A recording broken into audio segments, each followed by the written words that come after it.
The first light of dawn spills across the Mediterranean, painting the sea in shades of gold as the city slowly awakens. From high above, ancient stone streets emerge from the shadows. The camera glides toward the heart of Barcelona's Gothic Quarter, where every narrow alley seems to hide a forgotten chapter of history. Beneath these streets lie the foundations of a Roman colony built more than 2,000 years ago, a city that, against all odds, refused to disappear. But how did a small Roman settlement become one of the most celebrated cities on earth? How did Barcelona survive invading empires, deadly plagues, brutal wars, political revolutions, and decades of dictatorship only to emerge stronger each time? And why, after so many centuries, does this city remain the beating heart of Catalan identity and an enduring symbol of freedom? The answers are far more extraordinary than most people imagine. Because the story of Barcelona is not simply the story of kings, conquerors, or grand monuments. It is the story of ordinary people who rebuilt their city again and again, refusing to let history erase who they were. Every stone, every square, and every ancient wall holds the memory of a civilization that never stopped fighting to survive. Before we begin our journey through more than 2,000 years of remarkable history, I'd love to know something about you. Where are you watching this video from? And what time is it where you are right now? Leave a comment below with your city, your country, and the current time. It's always incredible to see history bringing people together from every corner of the world. Now, settle in, relax, and let us travel back through the centuries to discover the unforgettable story of the city that refused to disappear. Long before magnificent cathedrals rose above the skyline, long before Roman roads crossed the peninsula, long before the name Barcelona was ever spoken, there was only the sea. The Mediterranean stretched endlessly beneath the warm southern sun, its gentle waves washing against quiet beaches and rugged cliffs. Forests of oak and pine covered the hills, while rivers flowed from distant mountains toward the coast, nourishing fertile valleys where wildlife flourished. This was the northeastern corner of the Iberian Peninsula, land untouched by empires, where nature dictated the rhythm of life. Thousands of years ago, small communities began settling along these shores. They built simple homes from wood, clay, and stone, choosing locations that overlooked the sea. Fishing boats left the beaches before sunrise, while hunters disappeared into the forests in search of deer and wild boar. Among the many peoples who inhabited this region was a tribe known as the Laetani. Although history remembers them only through scattered archaeological discoveries and the writings of later Roman authors, the Laetani played a vital role in shaping the land that would one day become Barcelona. Their villages were usually built on high hills overlooking the coastline. From these natural fortresses, they could watch for approaching strangers while protecting their families and livestock. Thick stone walls surrounded many of their settlements, not because they sought war, but because survival often depended upon preparation. Life simple, yet far from primitive. The Laetani cultivated wheat and barley on the surrounding hillsides. Olive trees and grapevines gradually became familiar parts of the landscape, while goats and sheep wandered across rocky pastures. Skilled craftsmen shaped beautiful pottery, forged iron tools, and crafted elegant jewelry from bronze and silver. The sea, however, remained their greatest treasure.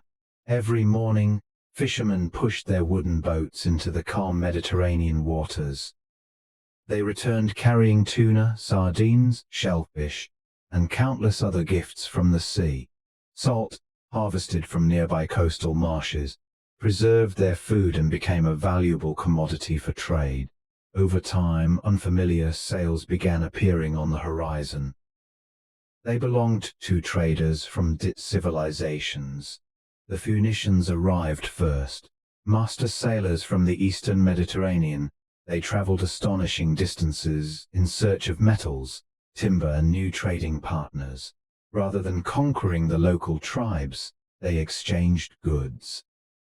Fine glass, colorful fabrics, jewelry, perfumes, and advanced craftsmanship found their way into Iberian villages, while local merchants offered silver, iron, salt animal hides, and agricultural products in return. These encounters quietly transformed the region. New ideas crossed the sea alongside merchandise. New technologies spread from one culture to another. Generations later, Greek merchants followed similar routes. Their ships anchored in nearby ports, bringing wine, olive oil, painted ceramics, and stories of magnificent cities far beyond the western horizon. Trade became more than the exchange of goods, it became an exchange of knowledge. Local artisans adopted foreign techniques, while foreign visitors learned about the resources and customs of the Iberian coast.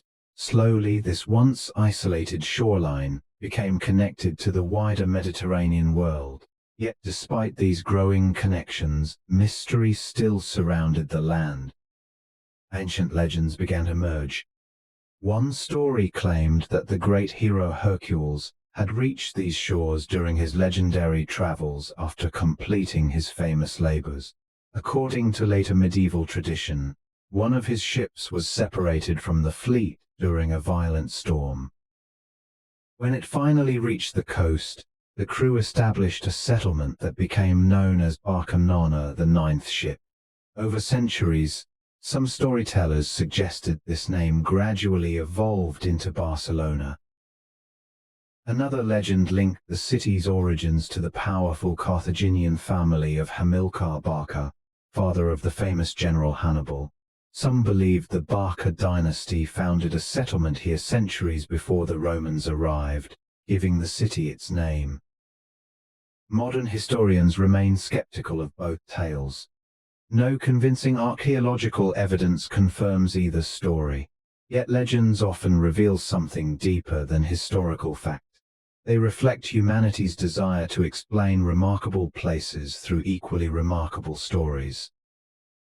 Whether born from myth or memory, these tales remind us that even before history was carefully recorded, this coastline had already captured people's imagination. The Laetani could never have imagined what lay ahead. Within a few generations, the greatest empire the ancient world had ever known would arrive on these shores.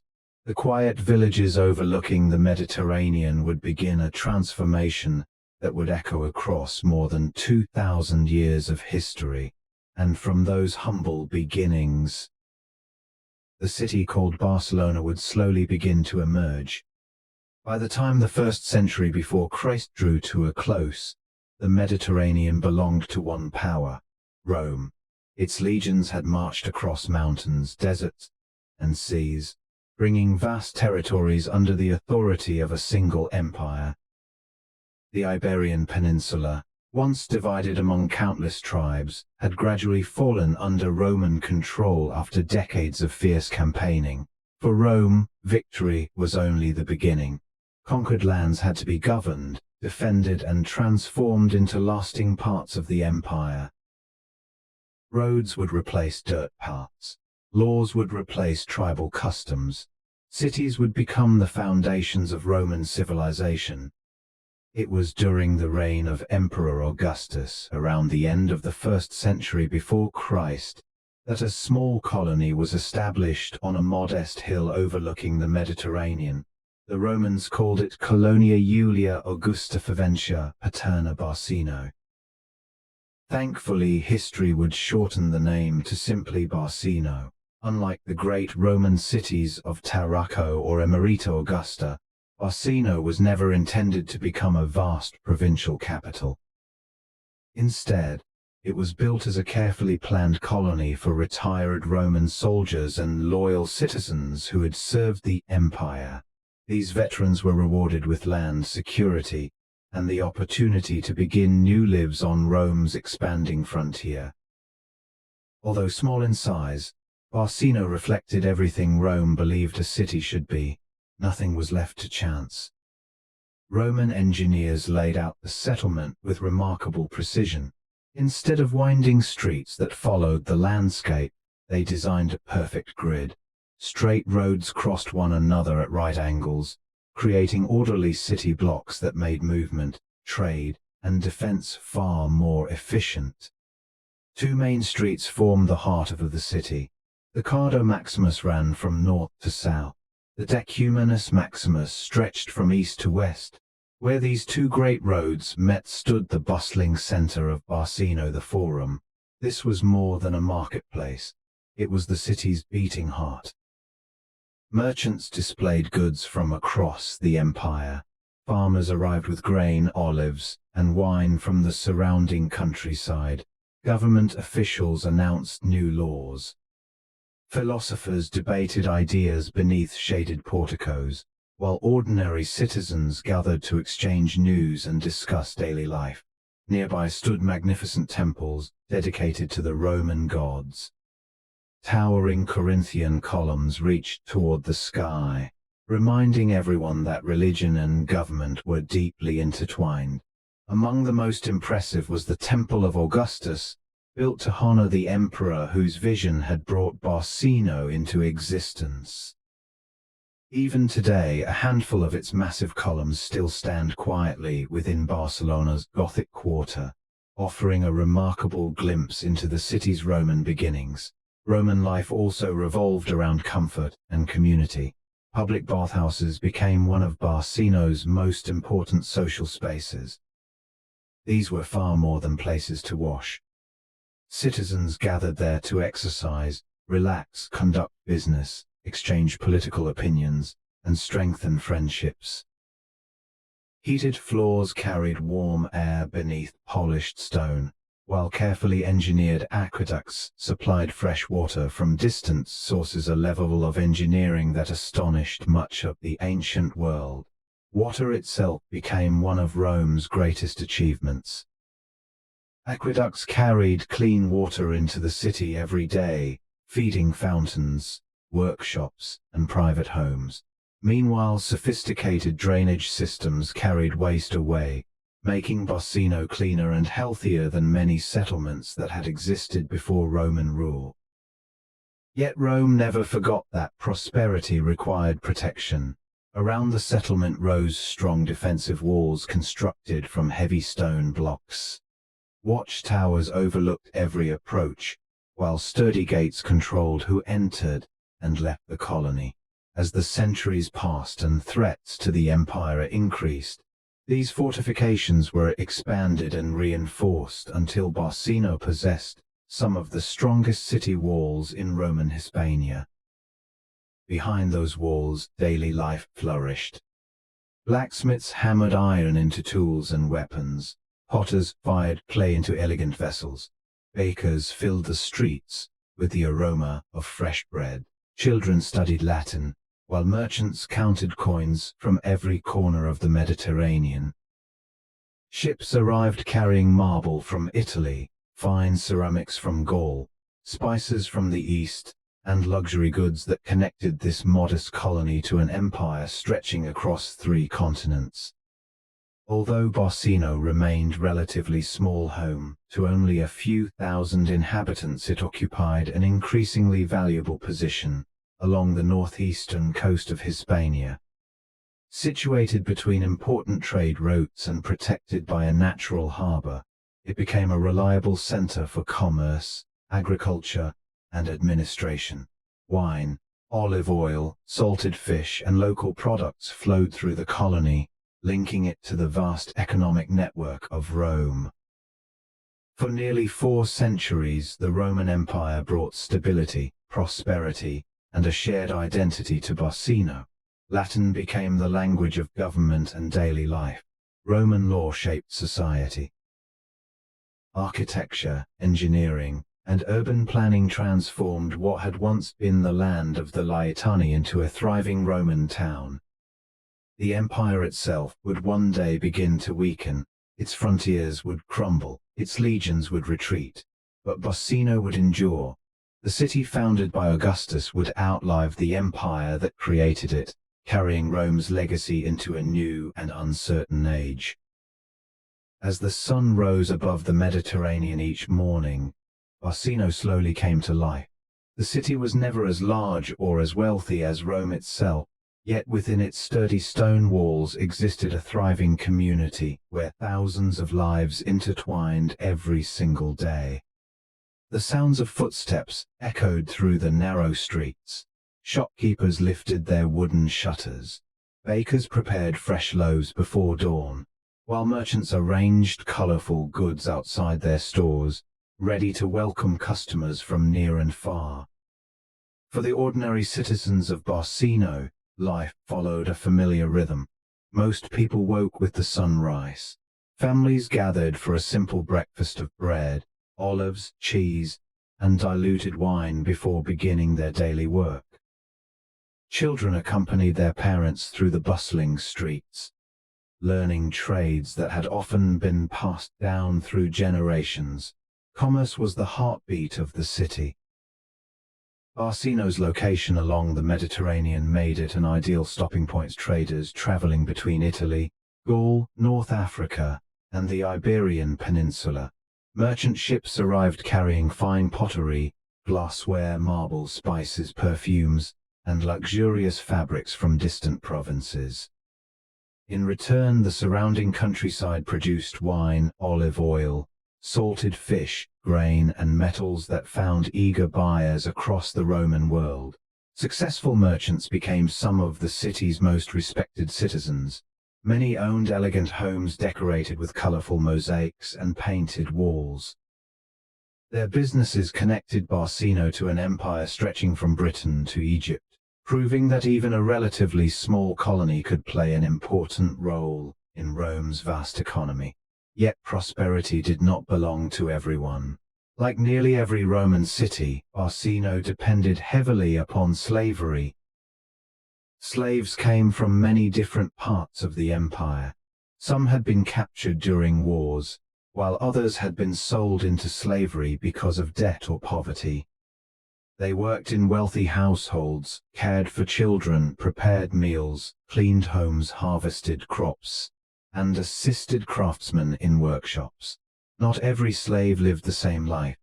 Some received education and managed businesses for their owners. Others endured exhausting labor under harsh conditions. Although Roman law granted masters enormous authority, many slaves eventually earned or purchased their freedom, becoming citizens and building new lives within the city.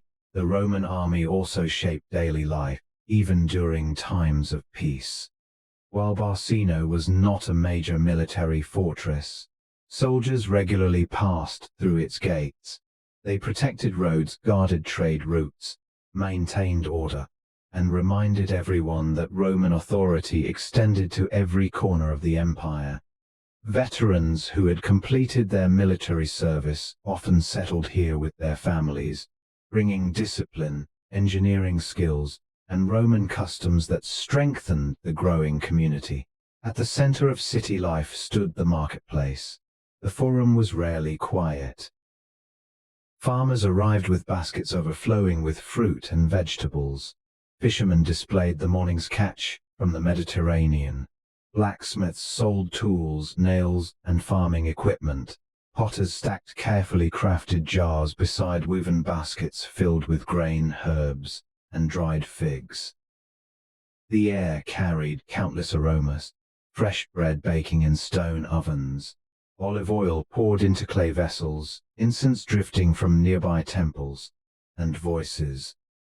Hundreds of voices speaking Latin, local Iberian dialects, and the languages of travelers from across the empire. Religion was woven into nearly every aspect of Roman life.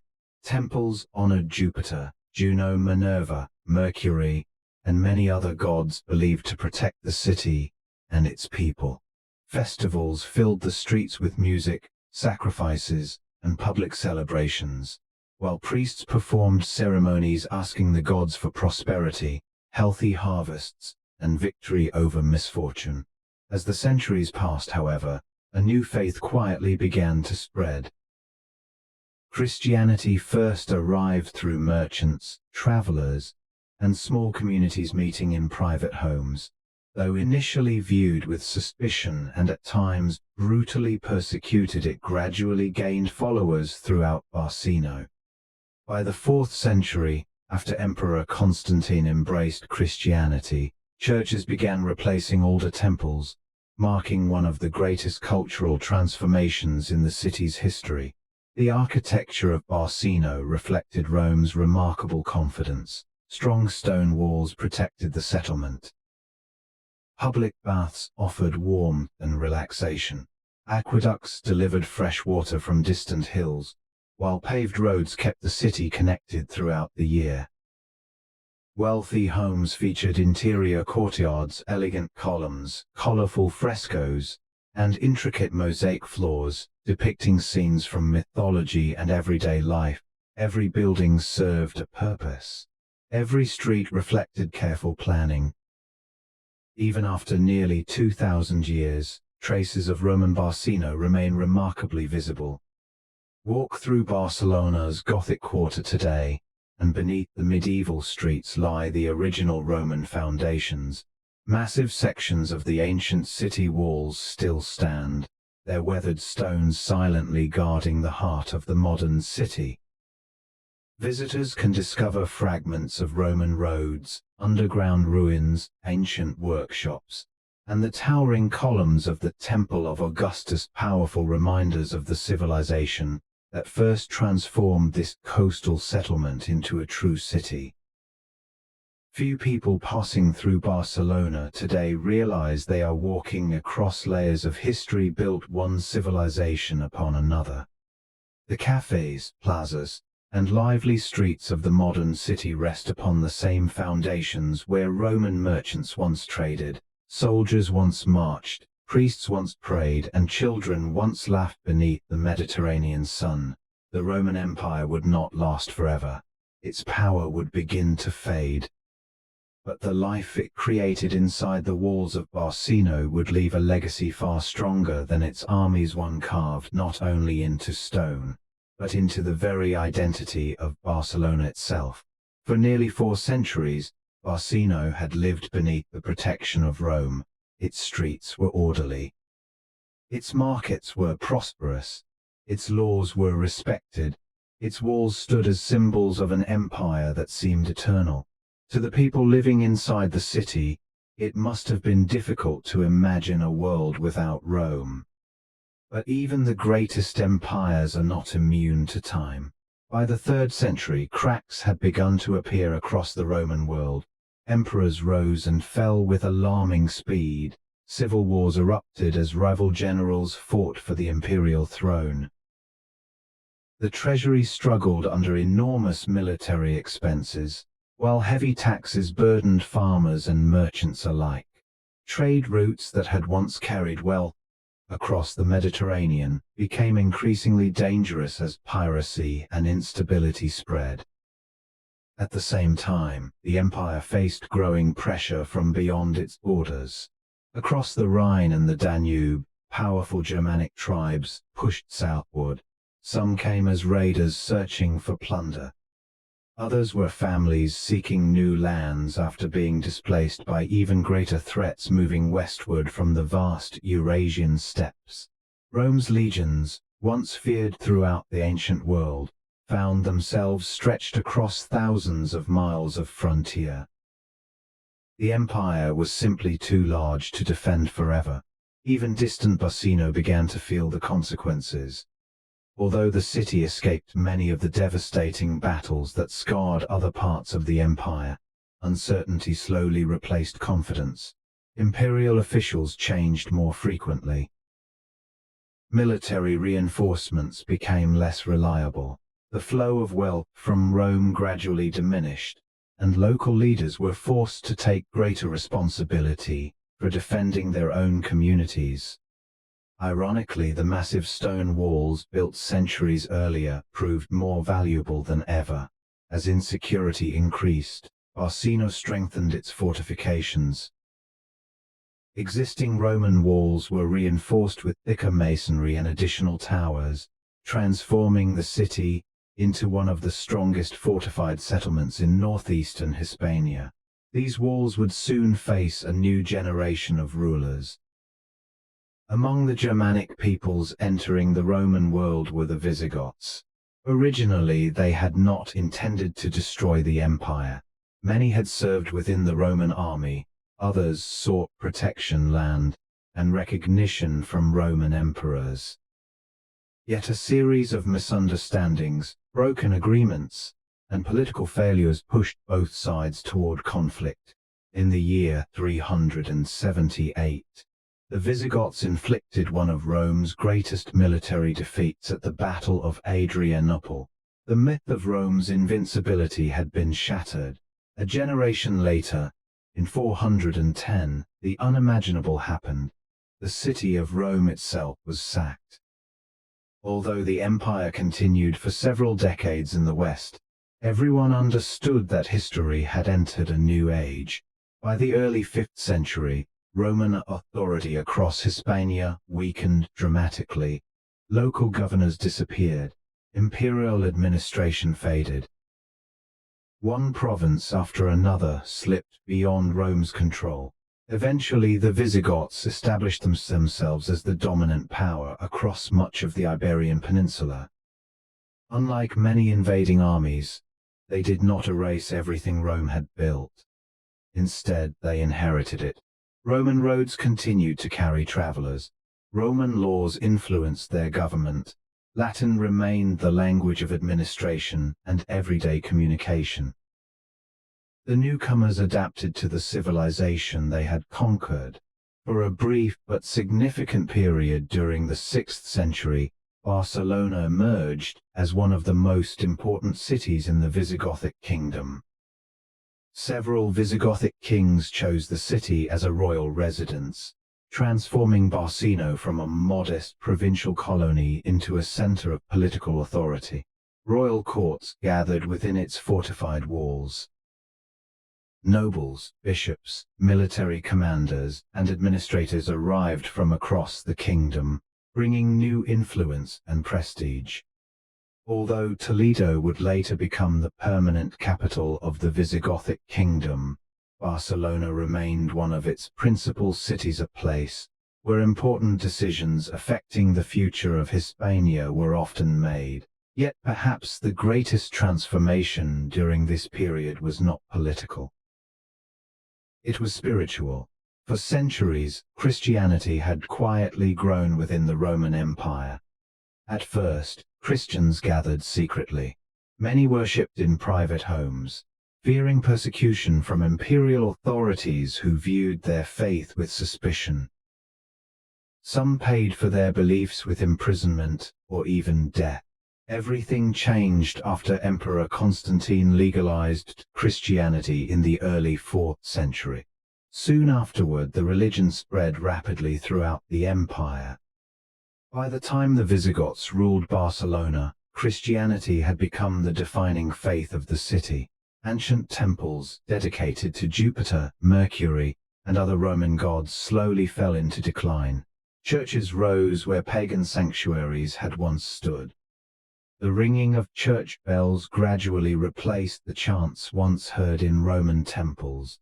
Bishops became some of the city's most influential figures, often serving not only as spiritual leaders but also as advisors, judges, diplomats, and guardians of local communities during uncertain times. The Christian faith also reshaped everyday life. Religious festivals replaced many older pagan celebrations. Charitable care for the poor, the sick, and travelers became an important responsibility of the church. Monasteries began preserving books, copying ancient manuscripts by hand, and safeguarding knowledge that might otherwise have vanished during centuries of political upheaval. For ordinary citizens, these changes unfolded gradually. The markets still opened each morning. Children still played within the shadow of the Roman walls. Merchants still crossed the Mediterranean. But beneath the familiar routines, the world had changed forever. Rome was no longer the master of Barcino. A new kingdom ruled the city. A new faith guided its people. And a new chapter in Barcelona's remarkable story had quietly begun. The empire that had given birth to Barcino had fallen. Yet the city itself endured, as it had before, and as it would again. In the early 8th century, the balance of power across the Iberian Peninsula changed with astonishing speed. The Visigothic kingdom, which had ruled Hispania for generations, had grown increasingly divided. Rival nobles competed for influence, succession disputes weakened the monarchy, and regional leaders often placed personal ambition above the unity of the kingdom. It was a fragile world, one that only needed a single powerful force to tip it into collapse. That force arrived from the south. In the year 711, an army under the banner of the Umayyad Caliphate crossed the narrow waters separating North Africa from Europe. Led by the Berber general Tariq ibn Ziyad, the expedition was relatively small, but its victories were extraordinary. After defeating King Roderick at the Battle of Guadalete, the Visigothic kingdom unraveled with remarkable speed. Within only a few years, most of the Iberian Peninsula had fallen under Muslim rule. Cities that had stood beneath Roman and Visigothic authority for centuries now became part of a rapidly expanding Islamic world, stretching from the Atlantic Ocean to Central Asia. Barcelona lay near the northern frontier of this new empire. Around the year 718, Muslim forces entered the city. Unlike many dramatic tales of conquest, historical evidence suggests that Barcelona experienced relatively limited destruction. The city's formidable Roman walls remained standing, its streets continued to function, and much of daily life carried on under new rulers. The conquerors understood the value of established cities. Rather than destroying Barcino's infrastructure, they adapted it to serve a new administration. Arabic officials governed alongside local leaders. Taxes were reorganized. Military garrisons secured the frontier. Trade routes were redirected toward the flourishing cities of Al-Andalus. For the ordinary people living within Barcelona's walls, life did not suddenly become unrecognizable. Farmers still cultivated their fields. Merchants still opened their shops each morning. Fishermen continued launching their boats into the calm Mediterranean before sunrise. Yet subtle changes gradually appeared throughout the city. Arabic became the language of government alongside the local Romance dialects and Latin traditions that still survived from Roman times. New styles of clothing, decorative art, and craftsmanship found their way into local markets. Skilled artisans introduced elegant geometric patterns, finely worked metal objects, and sophisticated techniques that reflected centuries of learning from across the Islamic world. Knowledge traveled just as quickly as merchants. The Islamic civilization of the 8th century was one of the most advanced in the world. It connected scholars from Damascus, Baghdad, Cairo, and Cordoba through an extraordinary network of trade and intellectual exchange. Mathematics, astronomy, medicine, engineering, and agriculture flourished under the Umayyads, and some of these ideas gradually reached frontier cities like Barcelona. Agriculture also benefited from these wider connections. Across Al-Andalus, Muslim engineers perfected irrigation systems that allowed farmers to cultivate land more efficiently. New crops such as citrus fruits, rice, spinach, eggplants, and sugarcane spread across parts of Iberia.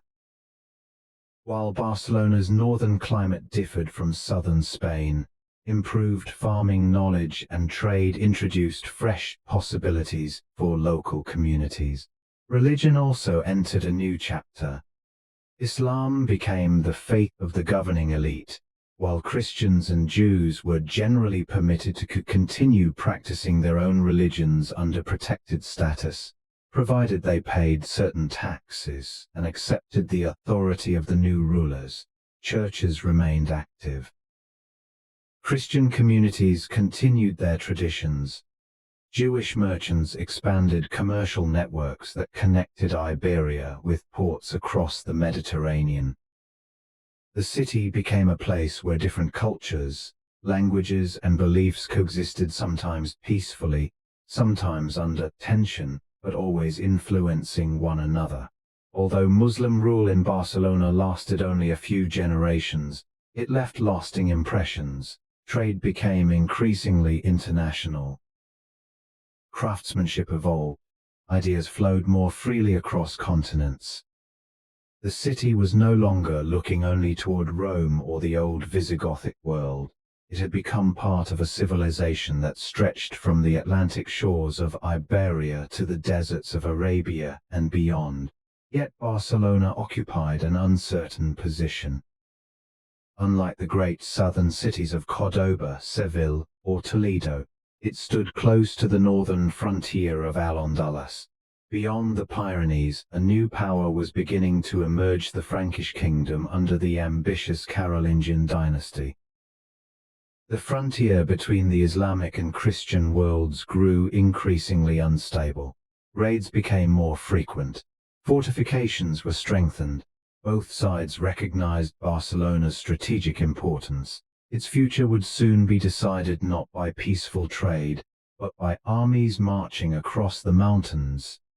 Within less than a century of the Umayyad conquest, another great transformation awaited the city.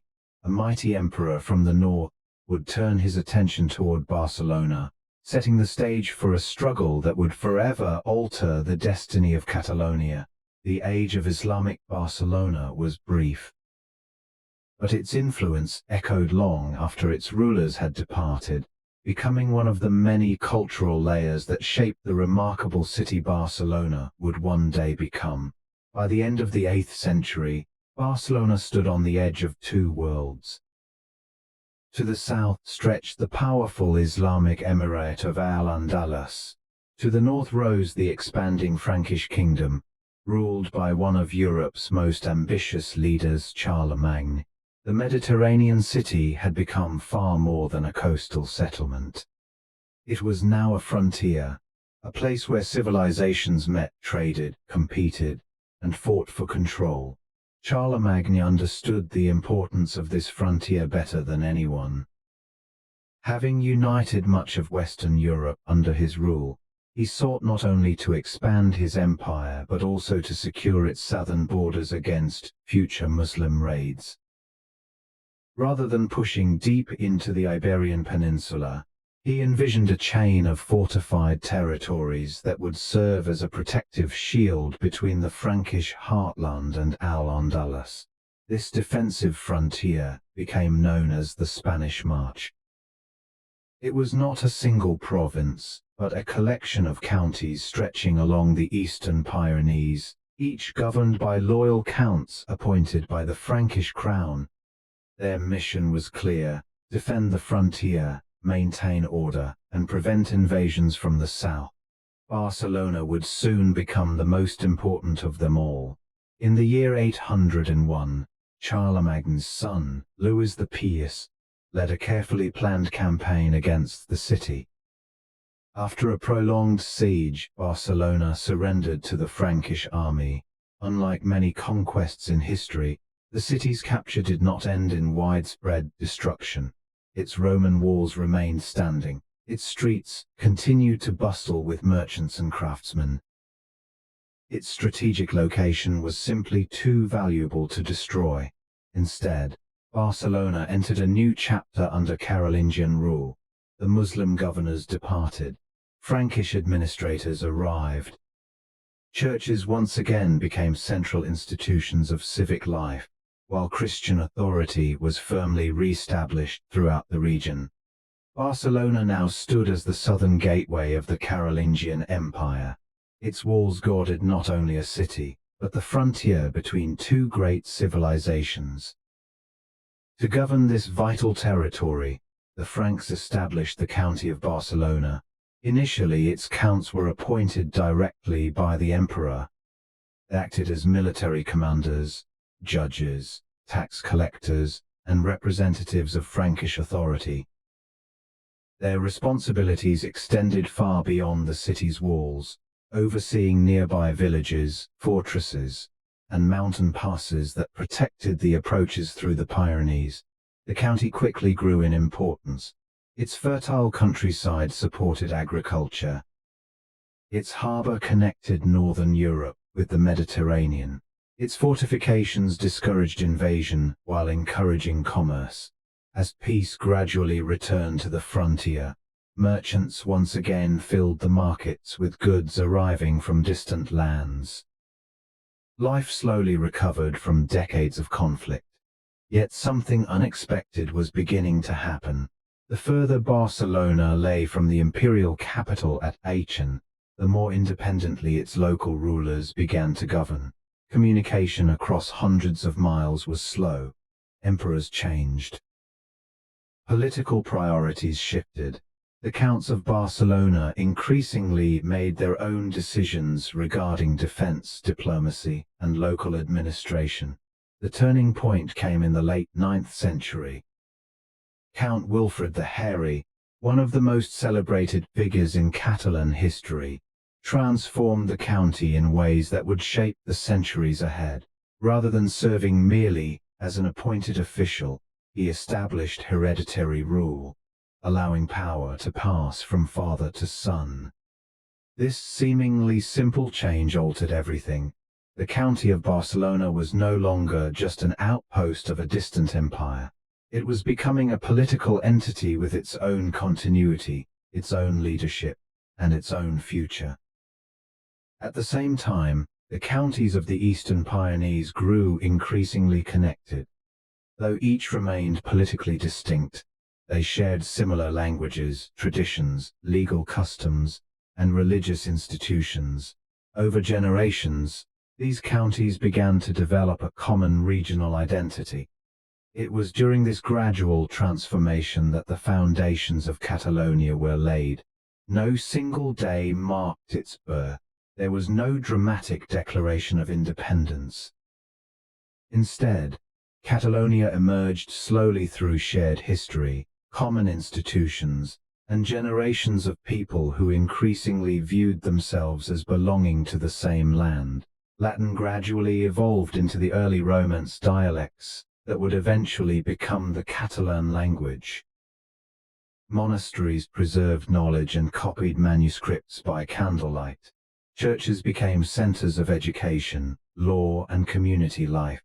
Local customs developed alongside Frankish traditions, creating a culture that was neither entirely Roman, nor Visigothic, nor Frankish, but uniquely its own. Barcelona stood at the center of this transformation. The city that had once been a Roman colony, then a Visigothic stronghold, then a frontier under Islamic rule, was becoming something entirely different, not merely a fortress, not simply a trading port, but the political and cultural heart of an emerging nation. The Carolingian Empire itself would eventually fragment. Its emperors would lose control over distant territories, yet Barcelona continued to grow stronger. The county of Barcelona no longer depended entirely upon kings beyond the Pyrenees. It was preparing to chart its own destiny. And in doing so, it would lay the foundations for one of medieval Europe's most influential powers, the Catalonia, that would soon dominate the Western Mediterranean. As the 10th and 11th centuries unfolded, Barcelona entered one of the most remarkable periods in its long history. For generations, the city had lived as a fortified frontier, standing between Christian kingdoms to the north and Muslim territories to the south. But as the balance of power gradually shifted and the borders became more secure, Barcelona no longer looked inward with fear. It looked outward with ambition. Peace brought opportunity.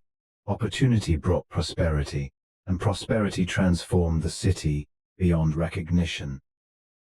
The old Roman walls that had protected Barcino for centuries were still standing, but the population was growing too quickly.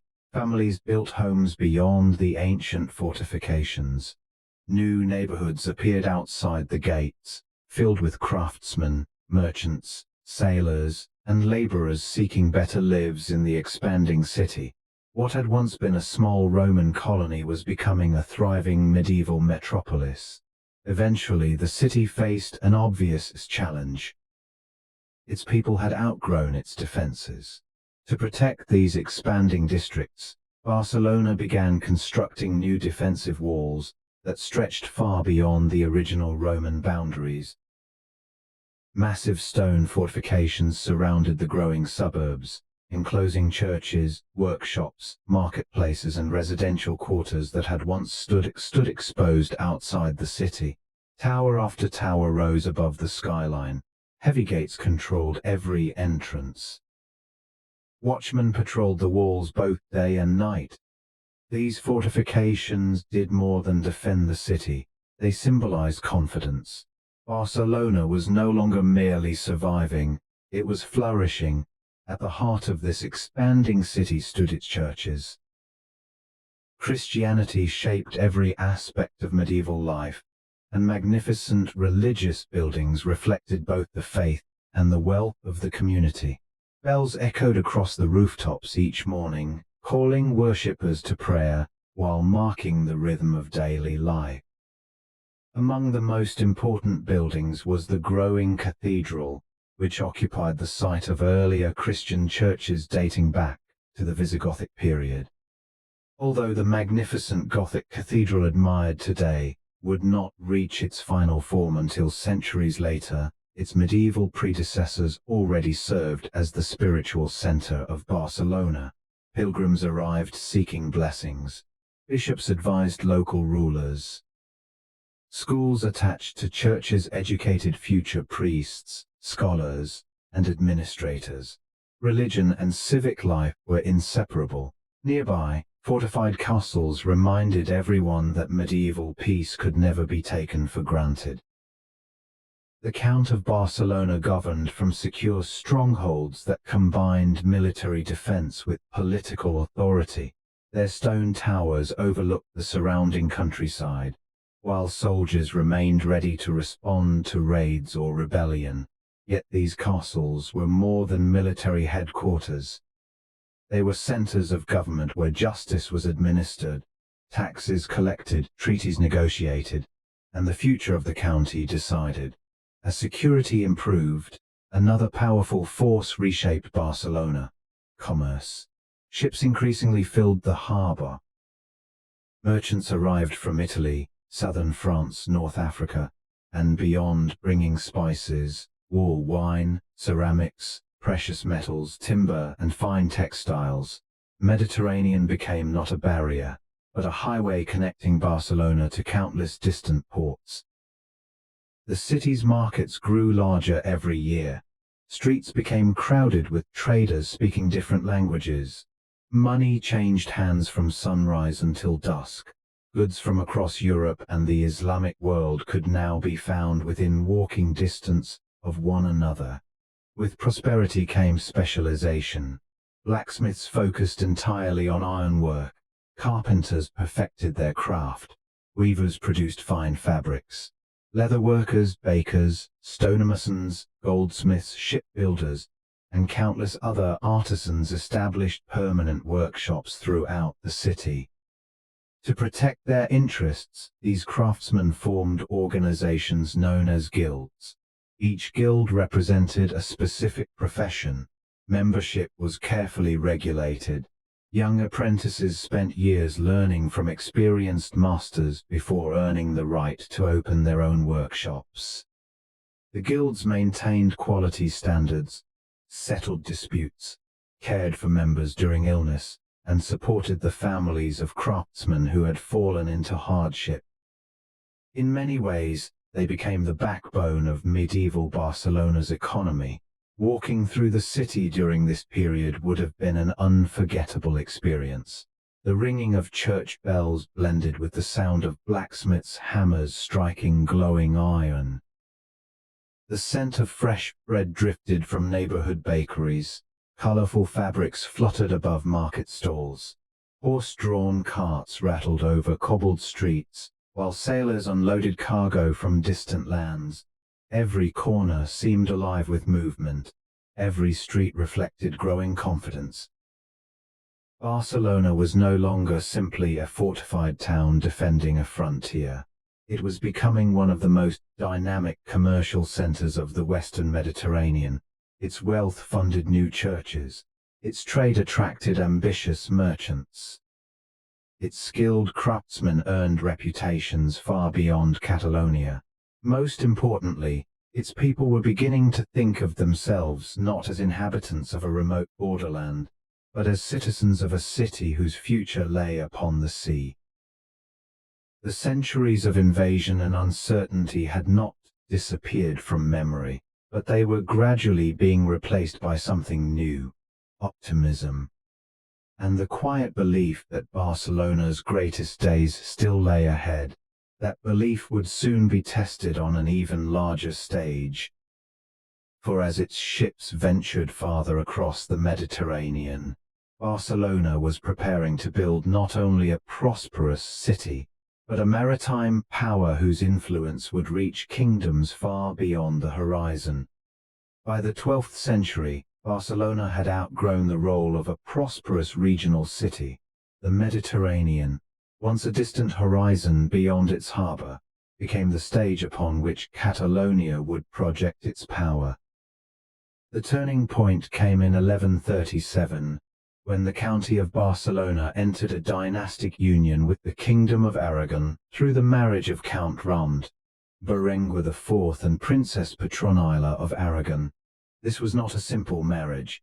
It was the birth of a new political force. Aragon brought inland territories and royal authority, while Barcelona contributed wealth, merchants, shipbuilders, and a maritime tradition that would soon dominate the Western Mediterranean. From the docks of Barcelona rose a formidable navy. Sleek galleys, powered by both oars and sails, patrolled sea lanes from the Iberian coast to the islands of the central Mediterranean. Their presence protected merchants from pirates and rival powers, ensuring that Catalan ships could travel farther and trade more profitably than ever before. The harbor became a forest of masts. Warehouses overflowed with wool from inland Aragon, fine Catalan textiles, olive oil, wine, salt, leather, and metalwork. In return arrived spices from the east, silk from Byzantine lands, sugar from Mediterranean plantations, gold from North Africa, and luxury goods sought by the courts of Europe. Barcelona's commercial network expanded with breathtaking speed. To the south, Catalan merchants established strong connections with the ports of North Africa, where grain, gold, and exotic goods entered Mediterranean trade. To the east, their ships sailed to Sicily, whose fertile fields and strategic position made it a jewel of Mediterranean politics. After the Sicilian Vespers in 1282, the Crown of Aragon gained control of the island, placing Barcelona at the center of a growing maritime empire. Further north, Sardinia became another crucial possession, providing naval bases, mineral resources, and control over important sea routes. Catalan influence even reached the Greek world. Merchants established communities in Byzantine ports, while the famous Catalan Company campaigned across the eastern Mediterranean, eventually helping create Catalan-ruled territories in parts of Greece. Few cities in Western Europe could claim commercial and political connections stretching so far across the sea. The wealth generated by this network transformed Barcelona itself. New neighborhoods spread beyond the medieval walls. Magnificent Gothic churches rose above crowded streets. Merchant palaces lined the avenues near the harbor, their stone facades displaying the fortunes earned through overseas trade. The Consulate of the Sea, one of the most influential maritime institutions of the Middle Ages, developed legal codes that governed commerce across much of the Mediterranean. Walking through Barcelona in the 14th century, a visitor would hear Catalan, Occitan, Italian, Arabic, Greek, and many other languages. Sailors unloaded cargo from Alexandria, Palermo, and Constantinople. Bankers financed voyages worth fortunes. Artisans produced goods for markets hundreds of miles away. Barcelona had become more than a capital of Catalonia.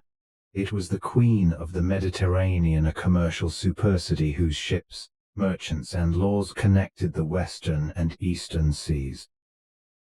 The prosperity of an empire flowed through its harbor, and for a brilliant moment in the Middle Ages, few ports in Europe could rival the wealth, influence, and cosmopolitan energy of Barcelona. In the middle of the 14th century, Barcelona stood at the height of its power. Its harbor was crowded with merchant ships arriving from every corner of the Mediterranean. Wealth flowed through its markets. Gothic churches reached ever higher into the sky, while merchants built magnificent homes, reflected the city's growing prosperity. To many, it seemed as though nothing could stop Barcelona's rise. Then, in the year 1348, invisible death arrived by sea. No army marched through the gates. No warning bells rang from the city walls. Instead, it came aboard merchant vessels that had crossed the Mediterranean carrying silk, grain, spices, and something far more deadly, the Black Death. No one understood what caused the disease. Some believed it was God's punishment. Others blamed poisonous air, strange alignments of the stars, or foreigners who had supposedly brought the plague into the city. The true cause, a bacterium carried by fleas living on black rats, would remain unknown for centuries. By the time the first victims appeared, it was already too late. The illness spread with terrifying speed. Healthy men and women suddenly developed high fevers. Painful swellings appeared beneath their arms and around their necks. Dark patches formed across their skin. Within only a few days, many were dead. Fear spread even faster than the disease itself. Families locked themselves inside their homes. Parents watched helplessly as children fell ill. Neighbors stopped visiting one another. The crowded streets that had once echoed with merchants and craftsmen became strangely silent. Church bells rang almost without pause, not to celebrate festivals, but to announce another funeral, and then another, and another. Gravediggers could no longer keep pace with the growing number of dead. Large burial pits were dug outside the city walls as cemeteries filled beyond capacity. Funeral ceremonies became shorter, sometimes disappearing altogether, because there simply was not enough time to mourn each individual life. The plague showed no mercy.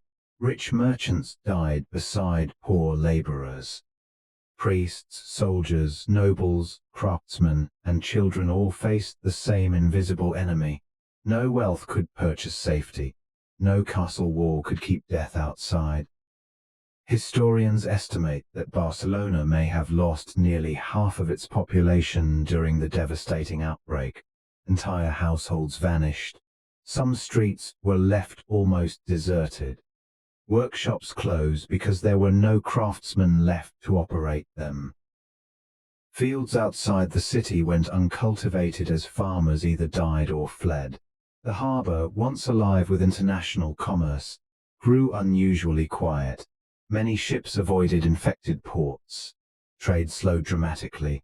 The economic engine that had powered Barcelona's prosperity nearly ground to a halt. Yet the consequences reached far beyond commerce. The plague transformed society itself. With so many workers gone, labor suddenly became precious.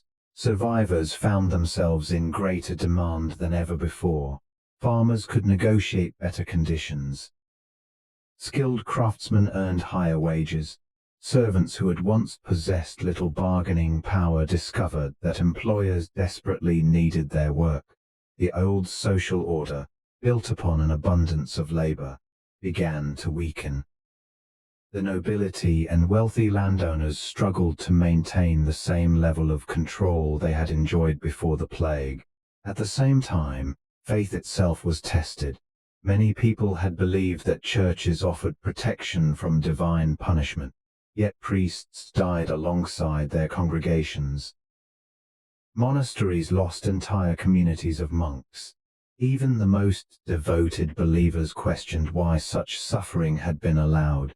Some turned toward deeper religious devotion, seeking comfort through prayer and pilgrimage. Others became disillusioned, wondering whether the old certainties could still be trusted. Despite the unimaginable tragedy, Barcelona did not surrender. Those who survived slowly began rebuilding their city. Empty homes welcomed new families. Abandoned workshops reopened under new owners. Markets gradually filled once again with merchants willing to risk the sea. Life returned not because the people forgot what had happened, but because they had no choice except to move forward. The memory of the Black Death lingered for generations. Parents told their children about the year when death walked openly through the streets.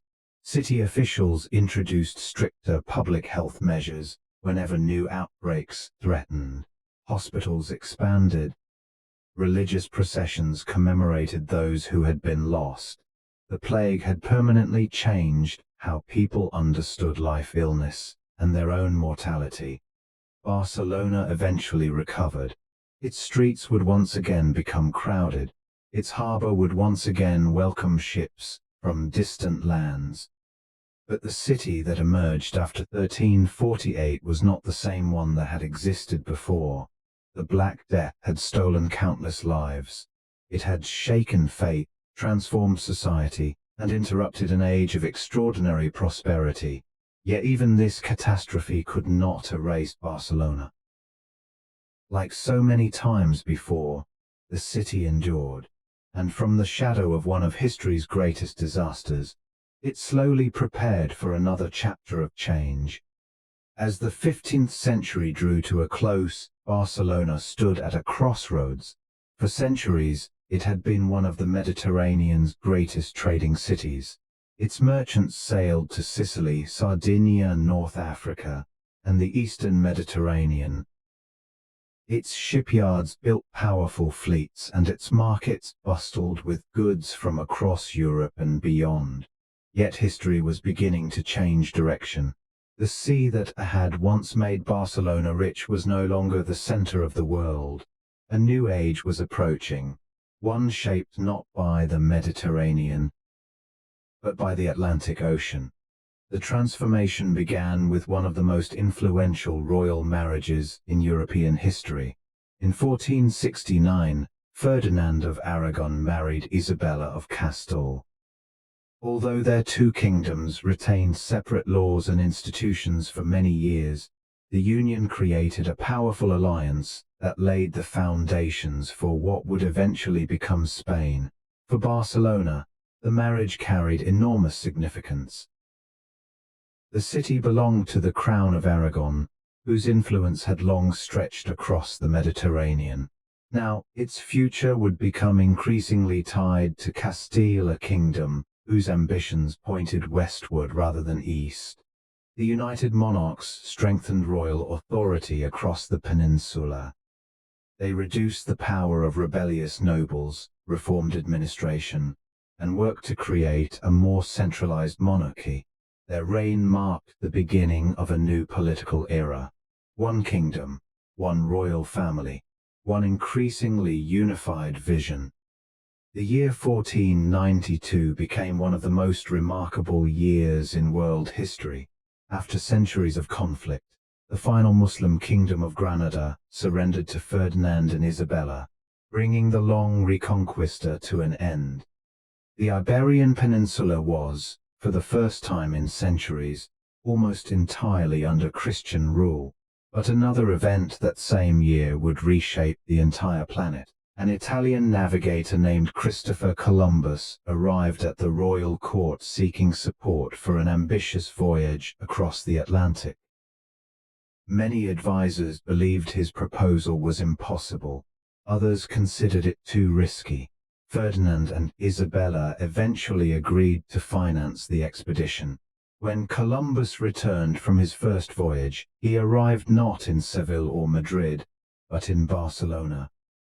It was here, in the spring of 1493, that he was received by the Catholic monarchs. Before the royal court, Columbus presented exotic plants, unfamiliar animals, dazzling ornaments of gold, and several indigenous people brought from the newly encountered lands across the ocean.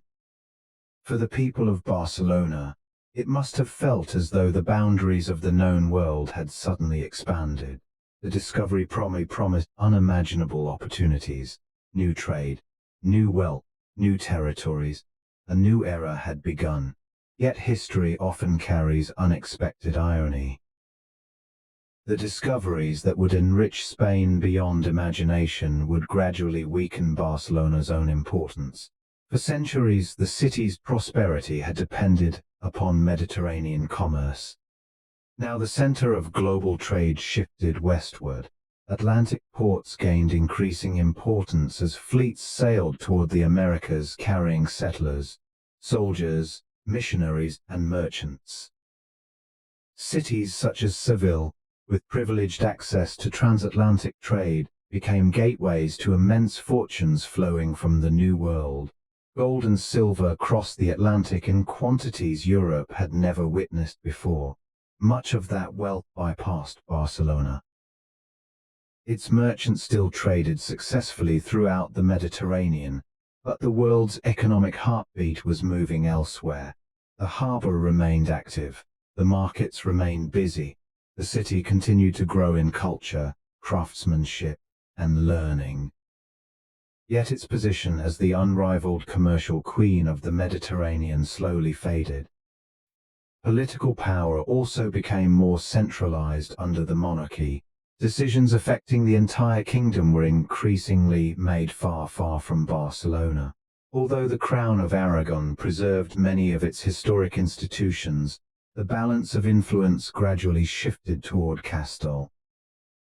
For many Catalans, this marked the beginning of a long and sometimes uneasy relationship between regional identity and the expanding Spanish monarchy. Barcelona was no longer the dominant force it had once been. Its golden age had begun to pass. But the city's greatest strength had never been permanent power. It was resilience. Again and again, Barcelona adapted to changing times. Empires had risen and fallen around it. Trade routes had shifted. Kings had come and gone. And still the city endured. The Age of Kings had transformed Spain into a global empire. Yet for Barcelona, it marked the end of one chapter and the beginning of another, far more complicated story, in which questions of identity, loyalty, and survival would shape the centuries to come. At the dawn of the 18th century, Europe was once again consumed by war. This time, the conflict was not simply about territory. It was about a throne. When King Charles II of Spain died in the year 1700 without leaving an heir, one of Europe's greatest dynasties came to an end. Almost immediately, rival royal families claimed the Spanish crown. On one side stood Philip of Anjou, grandson of King Louis XIV of France, representing the powerful Bourbon dynasty. On the other stood Archduke Charles of Austria, backed by the Habsburg Empire, and a coalition of European powers determined to prevent France and Spain from uniting under a single royal house. The struggle soon grew into the War of the Spanish Succession, a conflict that stretched far beyond the Iberian Peninsula. Battles were fought across Italy, the Low Countries, Germany, and the seas of Europe. Yet for the people of Catalonia, the war became deeply personal. Barcelona chose to support Archduke Charles. Many Catalans believed the Habsburg candidate would preserve the ancient laws, institutions, and privileges that Catalonia had enjoyed for centuries. These rights, known as the Furs and local constitutions, had long allowed the Principality of Catalonia to govern many of its own affairs. The Bourbon vision was different. Philip favored a stronger, more centralized monarchy modeled after France, where regional autonomy gave way to royal authority. For Barcelona, the choice was about more than loyalty to a king. It was about protecting its identity. For several years, the city became one of the strongest supporters of the Habsburg cause. Then history turned against it. In 1713, after years of exhausting warfare, the major European powers negotiated peace through the treaties of Utrecht. One by one, Barcelona's allies withdrew from the conflict. The city suddenly found itself standing alone. Many advised surrender. Resistance seemed hopeless. The Bourbon army vastly outnumbered the defenders. Supplies were running low. Relief would never come. Yet Barcelona refused to surrender. The citizens, soldiers, craftsmen, merchants, and volunteers prepared for one final defense. The siege began. For more than a year, thousands of Bourbon troops surrounded the city. Massive artillery batteries pounded the medieval walls day after day. Cannon fire echoed from dawn until nightfall, shaking churches, homes, and marketplaces that had stood for generations. Food became scarce. Disease spread among civilians. Entire neighborhoods were reduced to rubble. Still, the defenders held their ground. Men and women alike carried ammunition, repaired damaged walls, tended the wounded, and refused to abandon their city. Every street became a battlefield. Every house became a fortress. The siege reached its devastating conclusion on the morning of September the 11th, 1714. After months of relentless bombardment, Bourbon forces launched a final assault through breaches in the walls. Fierce hand-to-hand fighting erupted across the city.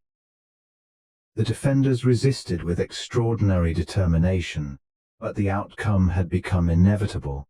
By the end of the day, Barcelona had fallen. For Catalonia, the consequences were profound. Victory did not simply bring a new king, it brought the end of an era. Philip V introduced the Nueva Planta decrees, sweeping reforms that abolished many of Catalonia's historic institutions. The ancient parliament was dissolved. Traditional laws were replaced by Castilian legal systems. Catalan self-government was largely eliminated, and the authority of the central monarchy expanded dramatically. Spanish became the dominant language of administration, while many local political structures that had shaped Catalan life for centuries disappeared. The defeat left scars that reached far beyond politics. To ensure Barcelona could never again challenge royal authority so easily, Philip ordered the construction of an enormous military fortress, the Ciutadella. Built on the eastern edge of the city, the fortress was not designed to defend Barcelona from foreign enemies. It was designed to control Barcelona itself, to create space for the massive stronghold. Hundreds of homes in the nearby neighborhood of La Ribera were demolished. Thousands of residents were forced to leave the places where their families had lived for generations. The cannons of the Ciutadella faced inward toward the city. It stood as a constant reminder that royal power now watched over Barcelona from within its own walls. For decades, soldiers occupied the fortress, and many citizens viewed it not as protection, but as a symbol of defeat. Yet memory proved stronger than stone. The date of September the 11th, 1714, was never forgotten. Generation after generation, Catalans remembered the siege, the sacrifice, and the loss of their ancient liberties. Over time, that day became more than a historical anniversary. It became a symbol of resilience, identity, and the enduring desire to preserve Catalonia's unique heritage. Barcelona had been conquered, its institutions dismantled, its autonomy stripped away, but its spirit remained unbroken. The walls had fallen, the city had surrendered, yet the idea of Barcelona and the identity of Catalonia would survive long after the smoke of the siege had faded into history. As the 18th century gave way to the 19th, Barcelona found itself standing on the threshold of another transformation.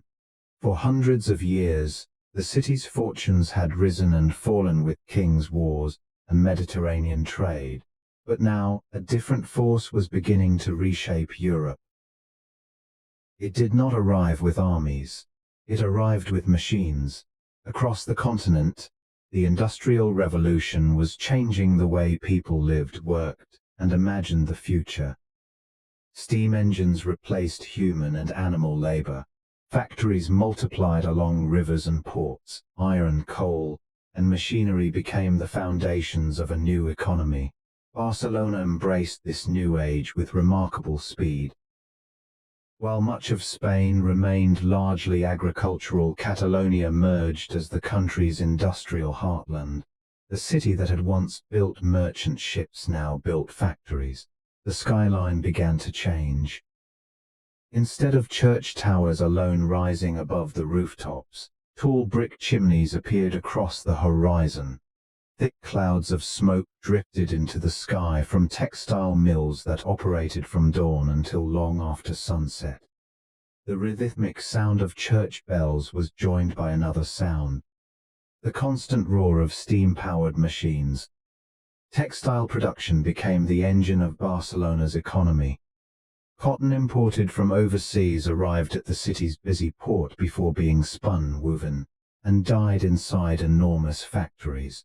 Thousands of workers filled vast industrial halls, where rows of mechanical looms moved with astonishing speed. Products bearing the mark of Catalonia were soon sold throughout Spain and exported to markets across Europe. The city had entered the age of mass production. Industry demanded something equally important: transportation. As factories expanded, so did need to move raw materials and finished goods more efficiently than ever before.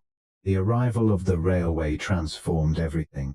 In 1848, Spain's first railway line opened between Barcelona and the nearby coastal town of Mataró. For many people, it seemed almost magical.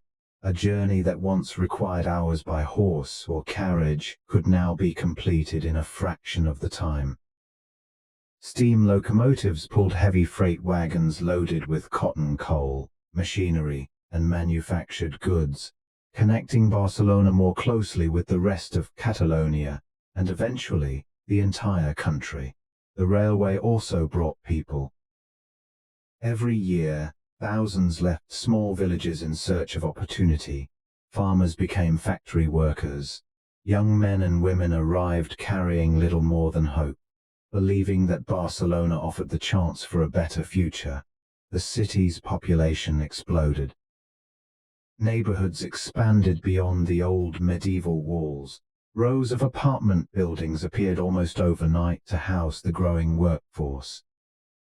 Streets that had once been quiet became crowded with carts, trams, horses, and endless streams of workers hurrying to factories before sunrise. Life inside the factories was far from easy. Most laborers worked 12 to 14 hours a day. The air was filled with dust from cotton fibers. The heat generated by steam engines was relentless. Powerful machines operated without many of the safety protections we take for granted today, and accidents were tragically common. Entire families often depended upon factory wages. Women worked beside men. Children, some barely old enough to read, could also be found tending machines, carrying materials, or cleaning beneath dangerous equipment. Despite these hardships, industrial employment offered something many rural communities could not: a steady income. For countless families, factory work represented the possibility of escaping poverty. even if the price was long hours and exhausting conditions. As the working class grew, so did new ideas.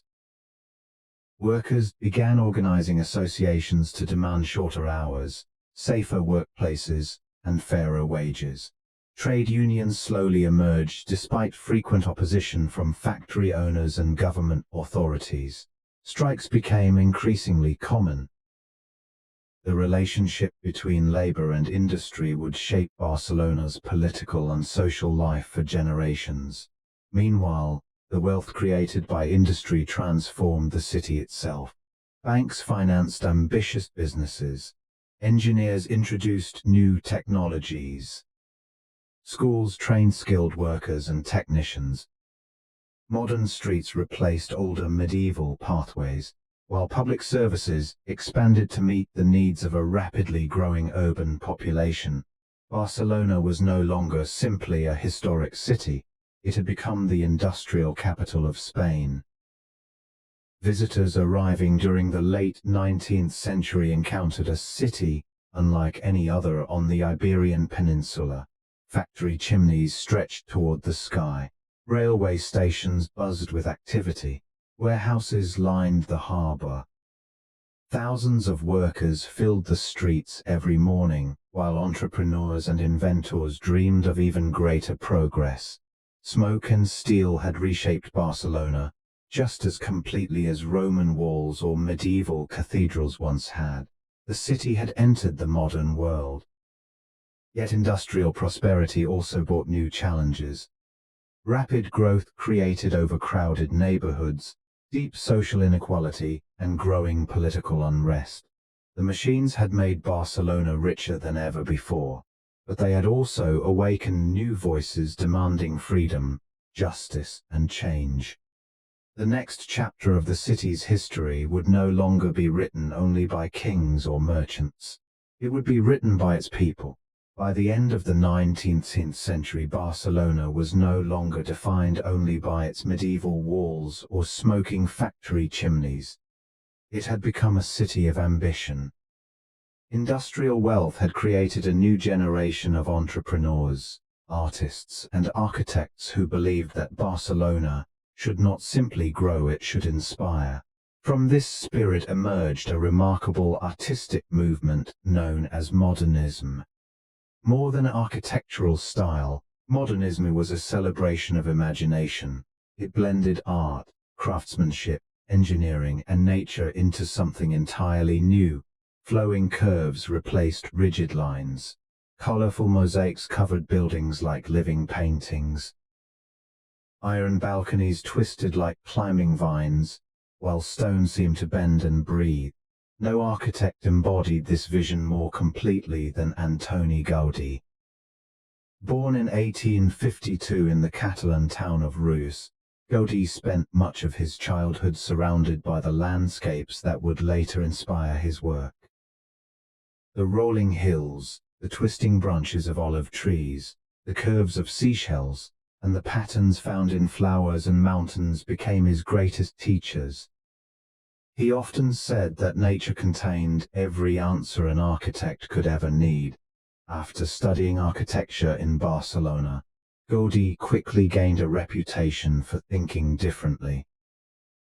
While many architects copied the styles of ancient Greece or Rome, Gaudí looked instead to forests, caves, honeycombs, and the movement of waves.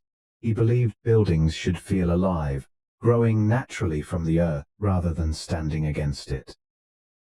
His ideas were unlike anything Europe had ever seen. His masterpiece began in 1882. The Sagrada Familia, originally planned as a traditional church, the project became Gaudí's life's work after he took over its design. He devoted more than 40 years to the basilica, eventually focusing on almost nothing else.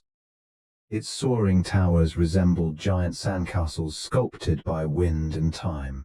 Its columns branched like towering trees, creating the feeling of walking through a sacred forest rather than an ordinary cathedral. Light poured through stained glass windows, filling the interior with shifting colors that changed with every hour of the day. Gaudí knew he would never see it completed.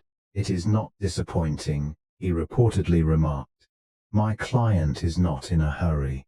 He was speaking of God.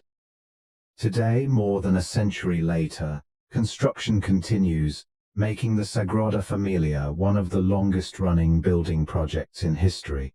Yet Gaudí's imagination was not confined to churches. High above the city, he transformed a barren hillside into the dreamlike landscape now known as Parc Güell. Stone pathways curved naturally around the terrain. Columns resembled ancient tree trunks. Brilliant mosaics sparkled beneath the Mediterranean sun. The famous colorful serpent-shaped bench overlooked Barcelona, like a balcony suspended above the sea. It felt less like a public park than a fantasy brought to life. Elsewhere in the city, Gaudí reinvented the very idea of the family home. Casa Butler, with its shimmering ceramic facade and wave-like balconies, appeared almost alive. Many believe its roof resembles the back of a dragon, inspired by the legend of Saint George, the patron saint of Catalonia. Just a short distance away stood Casa Milà, often called La Pedrera. Its flowing stone exterior seemed to have been carved by wind rather than by human hands. The rooftop chimneys looked like silent guardians watching over the city, while inside, Gaudí eliminated rigid walls wherever possible, allowing rooms to adapt naturally to light and space.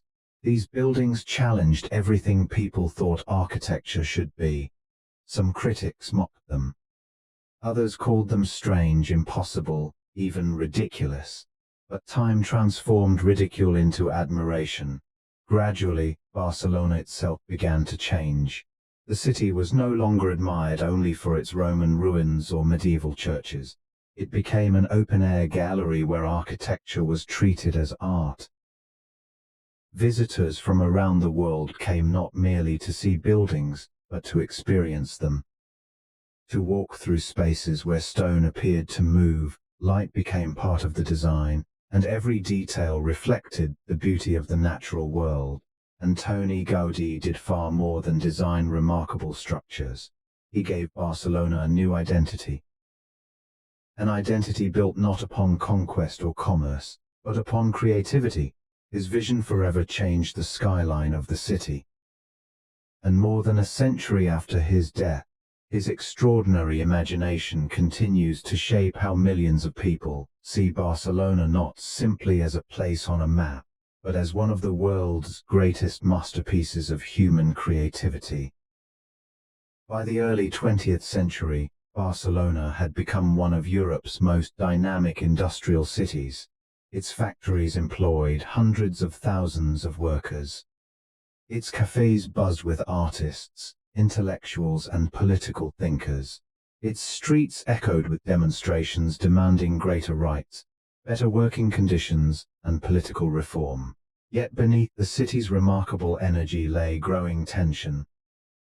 The gap between the wealthy and the poor continued to widen. Workers demanded social justice. Industrialists defended their fortunes.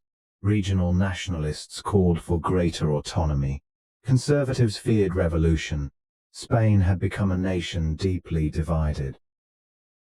When civil war erupted in 1936, Barcelona immediately found itself at the center of the conflict. The military uprising led by General Francisco Franco attempted to overthrow Spain's democratically elected Republican government. In many cities, the rebellion succeeded quickly. But not in Barcelona. Workers, police units loyal to the Republic, and civilian volunteers fought back with extraordinary determination. After fierce street battles lasting several days, the military rebels were defeated inside the city. Barcelona remained under Republican control. Almost overnight, the city became one of the strongest symbols of the Republican cause. But victory brought new challenges. The streets filled with armed militias. Factories, transportation systems, and many businesses were placed under workers' control. Political banners covered public squares. Everyday life was transformed as revolutionary ideas spread through neighborhoods that had once been defined by ordinary routines. People hoped they were building a fairer society. Yet disagreements among the Republican factions themselves soon created new tensions. Anarchists, socialists, communists, and Republicans all opposed Franco, but they often disagreed about what kind of future Spain should have. Political arguments sometimes turned into violence. The dream of unity became increasingly difficult to maintain. Meanwhile, the war intensified. Barcelona, once protected by the Mediterranean, now faced a terrifying new kind of warfare. The sky itself became a battlefield.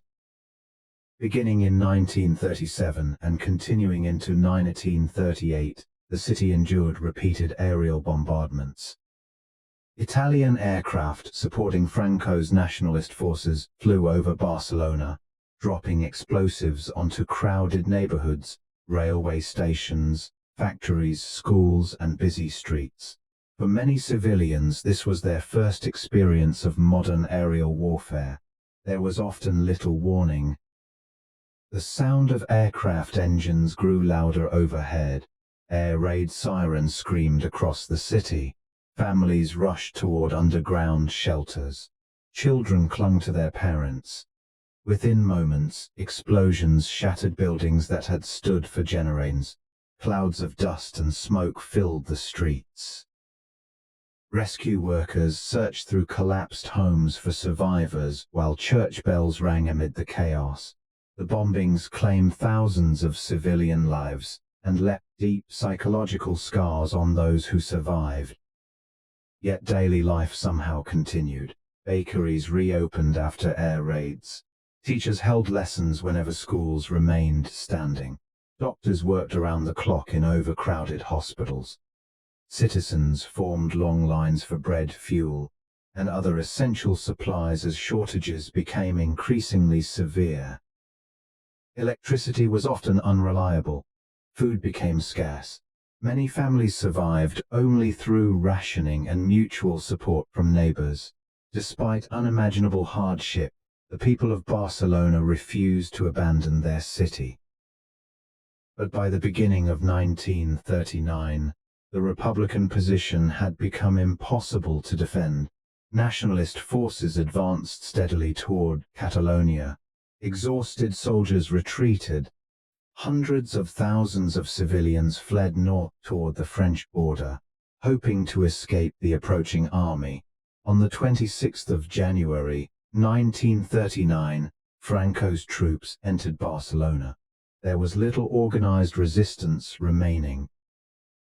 The long and devastating struggle for the city had come to an end. For Barcelona, Franco's victory marked the beginning of another, difficult chapter. Catalan institutions were dismantled. The public use of the Catalan language was heavily restricted. Regional symbols disappeared from official life, and political opposition was ruthlessly suppressed. Many intellectuals, artists, teachers, and community leaders went into exile, while others faced imprisonment or execution.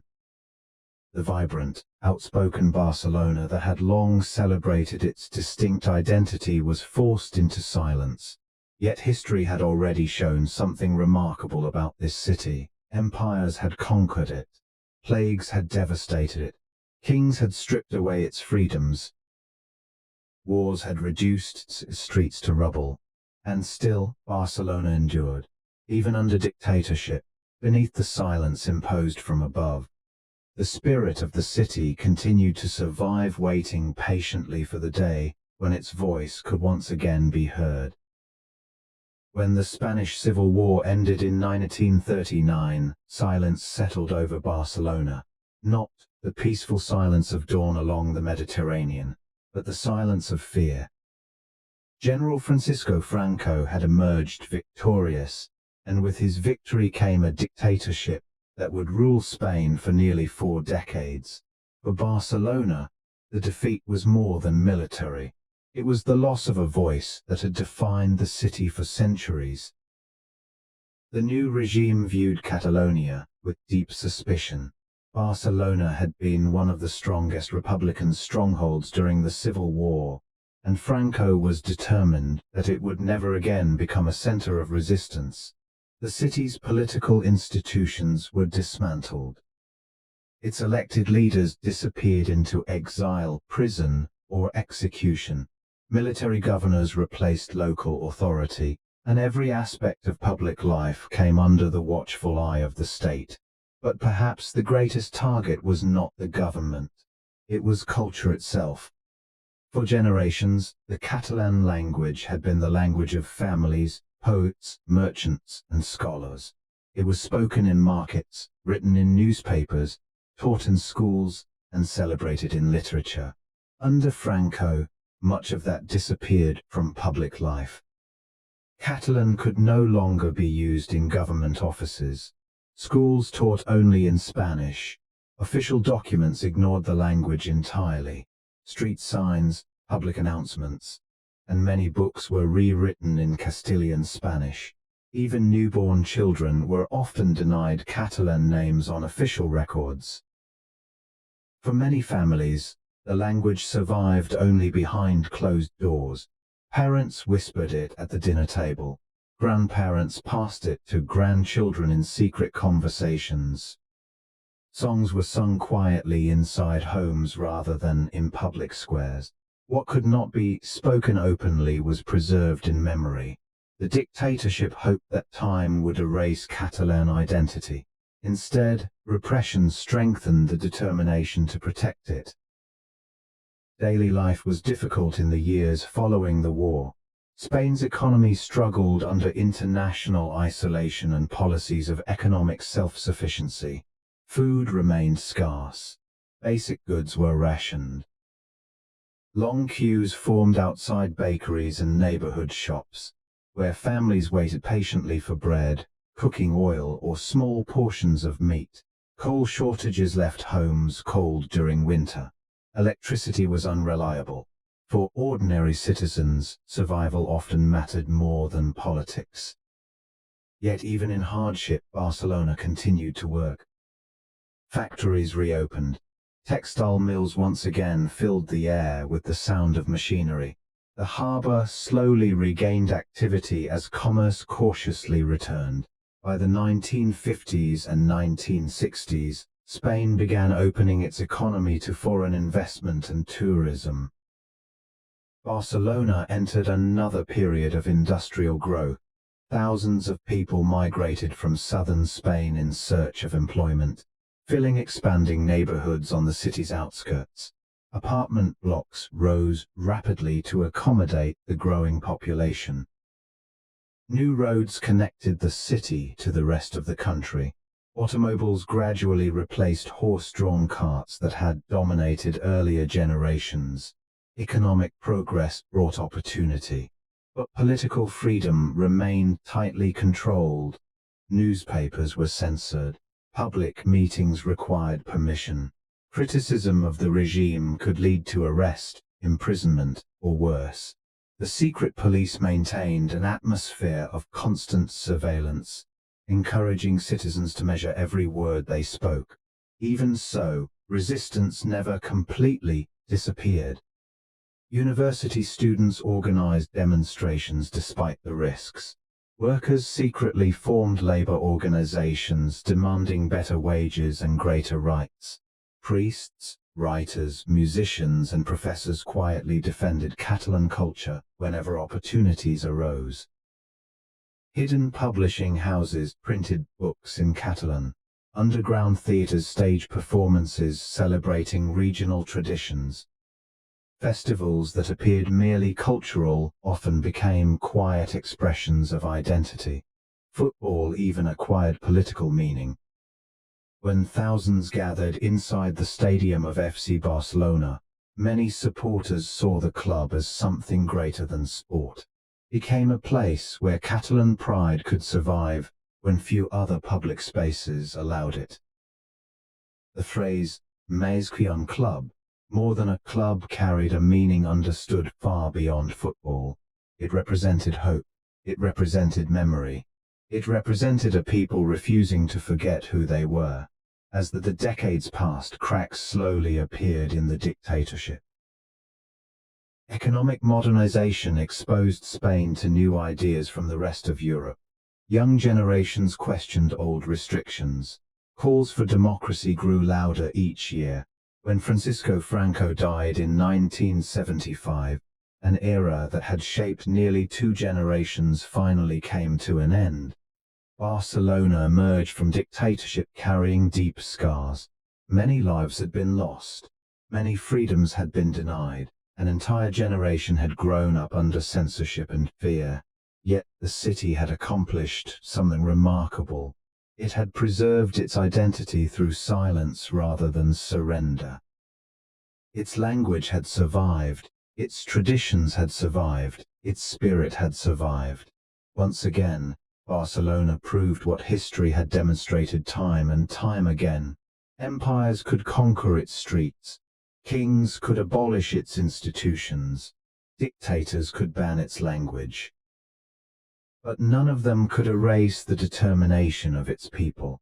That resilience would soon usher Barcelona into one of the greatest renaissances in its long and extraordinary history. When General Francisco Franco died in 1975, Spain stood at another historic crossroads. For nearly 4 decades, the country had lived under dictatorship. Political parties had been banned. Free elections had disappeared. Regional identities had been suppressed. Millions of Spaniards had known no other form of government. Now an entirely new future was beginning to unfold. Rather than descending into another civil conflict, Spain undertook a remarkable transition toward democracy. It was not a perfect or easy process. Old divisions remained. Painful memories of the Civil War were still fresh. Yet politicians, citizens, and even many former officials recognized that the nation could only move forward through dialogue rather than violence. In 1978, Spain adopted a new democratic constitution. For Barcelona, this moment carried enormous significance. The constitution recognized the country's diverse regions and created a framework that allowed historic communities to recover many of the powers they had lost generations earlier. Catalonia was among the first to benefit. Only a year later, the Generalitat of Catalonia, the historic institution of Catalan self-government that had been abolished after the defeat of 1714, was officially restored. For many Catalans, the moment was deeply emotional. After centuries of political struggle and decades of dictatorship, their institutions had returned.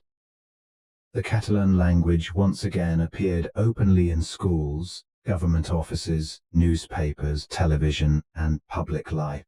Children could learn in the language their grandparents had often been forced to speak only at home. Street signs once again reflected the region's identity. Libraries filled with Catalan literature. The sounds that had survived in whispers were finally heard without fear. Barcelona embraced this new freedom with extraordinary energy. The city invested not only in its future, but also in its past. Historic neighborhoods were carefully restored. Roman ruins hidden beneath medieval streets were excavated and preserved. The Gothic Quarter received renewed attention, allowing visitors to walk through layers of history stretching back nearly 2,000 years. Architectural masterpieces by Antoni Gaudí, once admired primarily by locals and specialists, gained international recognition. Buildings such as the Sagrada Familia, Parc Güell, Casa Batlló, and Casa Milà became symbols not only of Barcelona but of human creativity itself. Preserving heritage became part of building the future. At the same time, Barcelona experienced rapid economic transformation. Manufacturing remained important, but the city's economy gradually diversified. Finance, education, design, technology, scientific research, and international business all expanded. Modern infrastructure improved transportation throughout the metropolitan area. The harbour grew into one of the Mediterranean's busiest commercial ports. The airport welcomed increasing numbers of international travelers every year. New universities attracted students from across Europe. Innovation joined tradition. Old warehouses became creative studios. Historic factories were transformed into cultural centers. Former industrial districts evolved into neighborhoods filled with startups, museums, cafes, and public spaces. Barcelona successfully balanced its rich history with an ambitious vision of modern urban life. Perhaps nowhere was this transformation more visible than in tourism. As democratic Spain opened itself to the world, visitors discovered a city unlike any other. Here, Roman walls stood only minutes away from futuristic architecture. Medieval alleys led to vibrant beaches. Centuries-old churches overlooked lively plazas filled with music, conversation, and outdoor cafes. Every neighborhood seemed to tell a different chapter of history. Tourism expanded at an astonishing pace. Millions of visitors arrived each year to admire Gaudí's masterpieces, wander through the Gothic Quarter, experience Catalan cuisine, attend festivals, and enjoy the Mediterranean climate. Hotels multiplied, restaurants flourished. Local businesses welcomed travelers speaking dozens of different languages. Barcelona evolved into one of Europe's most recognizable destinations. Yet success brought new challenges. The growing number of visitors placed increasing pressure on housing, transportation, and historic neighborhoods. Many longtime residents worried about rising living costs and the changing character of their communities. The city now faced a different question: not how to survive, but how to preserve its identity while welcoming the world. Still, when viewed across 2,000 years of history, Barcelona's rebirth was nothing short of extraordinary. The city that had survived Roman collapse, medieval wars, plague, political conquest, civil war, and dictatorship had once again reinvented itself, not by forgetting its past, but by embracing it. Every restored street, every preserved monument, every Catalan word spoken freely once more, each became a reminder that resilience is not simply about enduring hardship, it is about finding the strength to begin again. And Barcelona, perhaps more than almost any city in Europe, had mastered that remarkable art. By the late 1980s, Barcelona had already emerged from dictatorship and embraced democracy. Its historic streets were alive once again. Its economy was recovering. Its cultural identity had been restored. Yet despite this remarkable progress, much of the city still carried the scars of its industrial past. Large sections of the waterfront were occupied by abandoned factories, railway lines, and aging warehouses. The Mediterranean Sea, which had given birth to Barcelona more than 2,000 years earlier, had become strangely disconnected from everyday life. Many residents could live their entire lives only a few kilometers from the coast without ever truly experiencing it. The city needed something bold, something capable of transforming not only its appearance, but also its future. That opportunity arrived in the year 1986. Barcelona was chosen to host the 1992 Summer Olympic Games. For many cities, the Olympic Games are simply a sporting event lasting a few weeks. For Barcelona, they became the catalyst for one of the most successful urban transformations in modern history.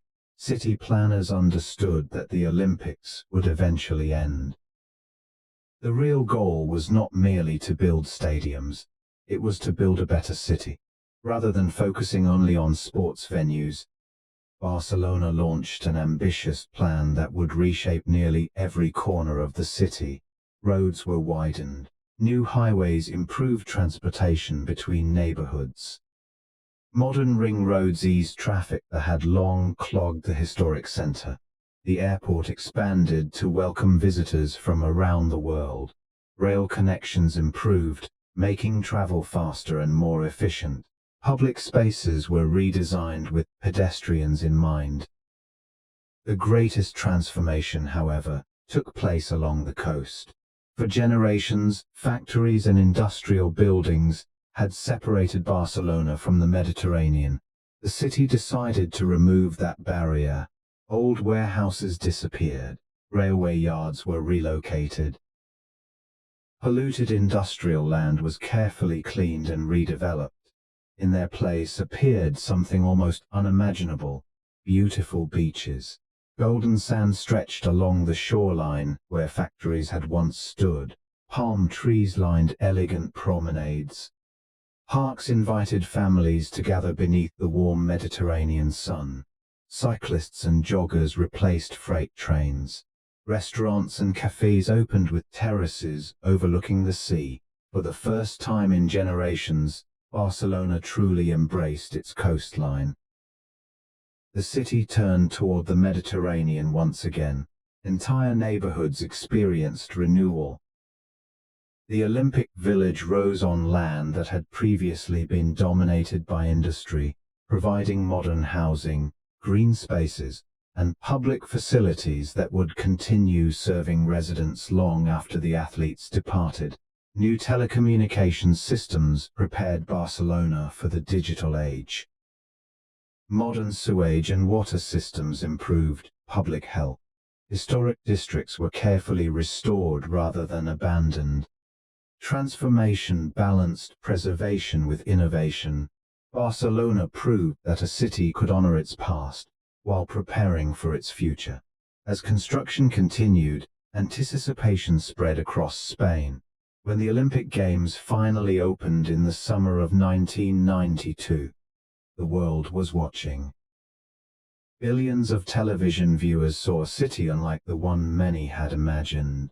Instead of an aging industrial port, they discovered elegant boulevards, vibrant public squares, magnificent architecture, sparkling beaches, and the unmistakable skyline shaped by Antoni Gaudí. The opening ceremony itself became unforgettable. One of its most iconic moments came when Paralympic archer Antonio Rebollo appeared to launch a flaming arrow high above the stadium, symbolically igniting the Olympic cauldron. Whether carefully engineered or perfectly timed, the spectacle captured the imagination of audiences everywhere. For Barcelona, it represented much more than the beginning of the Games. It announced the arrival of a new city. Throughout the competition, athletes from across the globe filled the Olympic venues, while visitors wandered through the Gothic Quarter, admired the Sagrada Familia, explored Park Güell, and relaxed along the newly restored beaches. Many arrived expecting only an international sporting event. They left having discovered one of Europe's most captivating cities. The economic impact extended far beyond the closing ceremony. Tourism expanded dramatically. International investment increased. Global companies established offices in the city. Universities attracted more foreign students. Architects and urban planners from around the world began studying what became known as the Barcelona model, an approach that combined public spaces, transportation, historic preservation, and thoughtful urban design into a single long-term vision. Perhaps the greatest achievement of the Olympic Games was not measured in medals. It was measured in confidence. For generations, Barcelona had endured conquest, plague, dictatorship, and decline. Now, instead of being remembered for its struggles, it was admired for its creativity, resilience, and quality of life. The Olympics lasted only a few weeks, but the city they helped create would endure for decades. Once again, Barcelona had reinvented itself, not through war, not through empire, but through vision.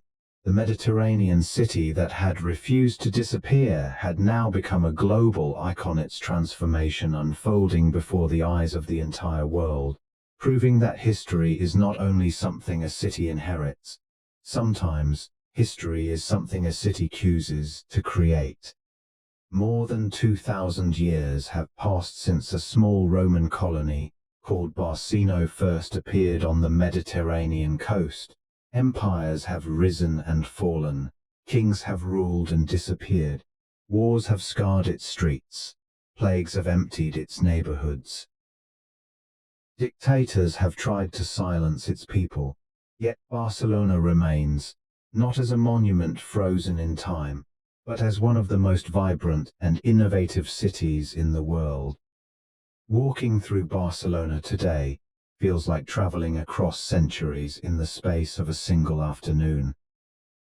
A visitor can begin the morning among the ancient Roman walls hidden beneath the Gothic Quarter, spend the afternoon admiring the dreamlike architecture of Antoni Gaudí, and finish the evening along modern beaches filled with cyclists, musicians, and families enjoying the Mediterranean sunset. Few cities combine history and modern life so naturally. Barcelona has become one of Europe's leading smart cities, using technology to improve everyday life, while preserving its rich cultural heritage. Across the city, intelligent traffic systems help reduce congestion. Energy-efficient street lighting adjusts automatically throughout the night. Digital public services make transportation, healthcare, and city administration more accessible to residents. Sensors monitor water usage, waste collection, and environmental conditions, helping Barcelona become more sustainable in an era of climate change. Innovation has become part of the city's identity. Beyond tourism, Barcelona has grown into one of Southern Europe's most important technology hubs.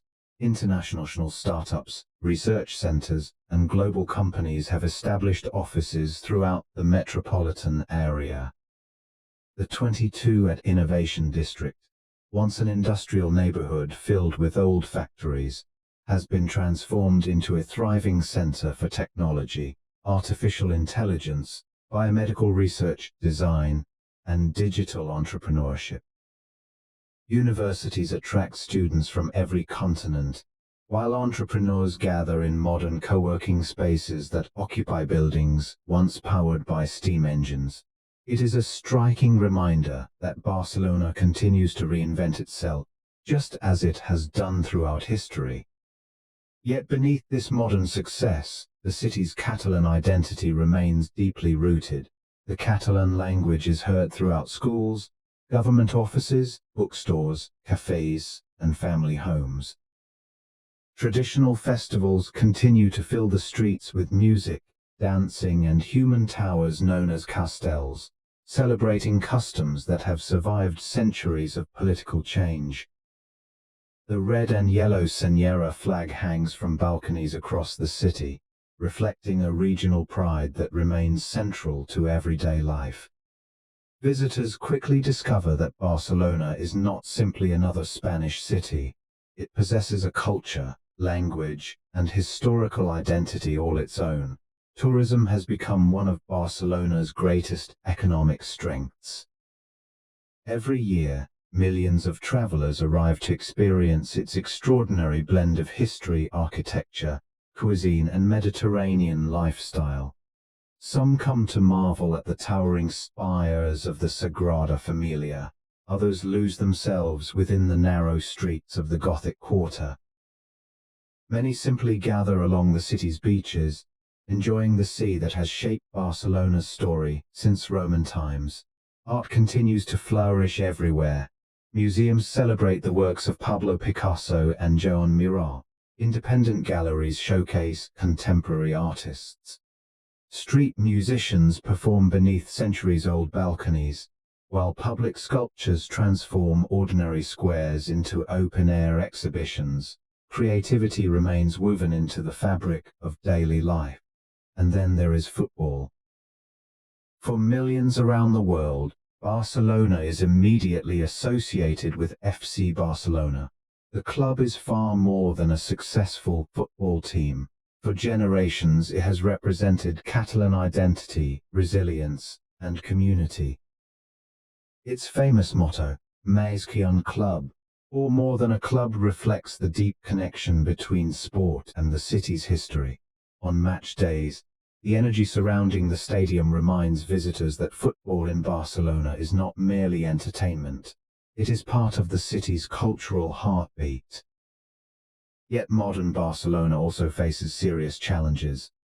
Its global popularity has brought unprecedented numbers of visitors, placing pressure on housing, transportation, and historic neighborhoods. Many residents struggle with rising housing costs as short-term rentals reshape local communities. Balancing tourism with quality of life has become one of the city's most important debates. Climate change presents new concerns as rising temperatures, drought, and coastal erosion threaten Mediterranean cities across southern Europe. Questions surrounding Catalonia's political future continue to shape public discussion, reflecting an ongoing conversation about identity, autonomy, and the relationship between the region and the Spanish state. Barcelona, as always, stands at the center of these conversations. But perhaps that is nothing new. Throughout its history, Barcelona has never been a city that stood still. It has constantly adapted to new empires, new technologies, new ideas, and new generations. Every challenge has forced it to evolve. Every setback has inspired renewal. Today, the city remains exactly what it has always been: a meeting place between sea and mountains, between tradition and innovation, between local identity and global influence. More than 2,000 years after its humble beginnings as Barcino, Barcelona continues to write new chapters in a story that is far from over. The city that refused to disappear is still looking toward the horizon, just as it did on the very first morning beside the Mediterranean, waiting for whatever history brings next. Beneath the busy streets of modern Barcelona, beneath the footsteps of millions of visitors, lies another city, a silent city, a forgotten world of ancient stones, buried streets, and hidden memories. Above ground, Barcelona is known for its beaches, architecture, art, and vibrant culture. But below the surface exists a completely different story, a story that begins more than 2,000 years ago, when the Romans first founded Barcino on the Mediterranean coast. The Barcelona we see today was built layer upon layer. Every generation left something behind. Every empire, every civilization, and every era added another piece to the city's underground history. The deepest layers belong to Roman Barcelona.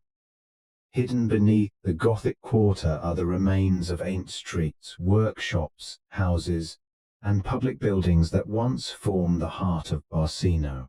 Walking through these underground ruins feels like traveling back in time.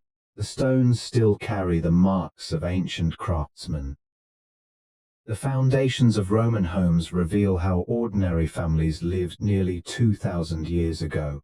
Ancient wine-making areas, laundry facilities, and small workshops show that Roman Barcelona was not only a military settlement, but a living city filled with merchants, workers, and families. One of the most remarkable archaeological sites is located beneath the Gothic Quarter, where visitors can explore parts of the Roman city that remained hidden for centuries. The remains reveal a sophisticated urban system. There were streets arranged in a grid pattern. There were houses with decorated floors. There were places where food was produced, goods were stored, and businesses operated. The city beneath Barcelona proves that Barcino was far more advanced than many people imagine. But the secrets of Barcelona do not end with Rome. Throughout history, countless tunnels have been created beneath the city. Some were built for practical purposes. Others were created during times of conflict. Medieval Barcelona contained underground passages connected to religious buildings, noble residences, and defensive structures. These hidden routes allowed people to move through the city away from crowded streets or dangerous situations.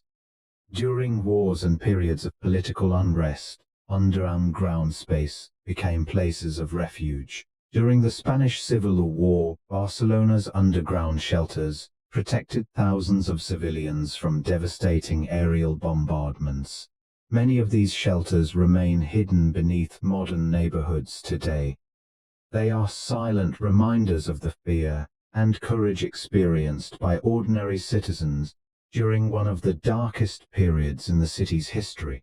Barcelona is also home to ancient cemeteries that reveal stories about the people who lived there centuries ago. Outside the old Roman walls, archaeological discoveries have uncovered burial areas where the citizens of Barcino were laid to rest.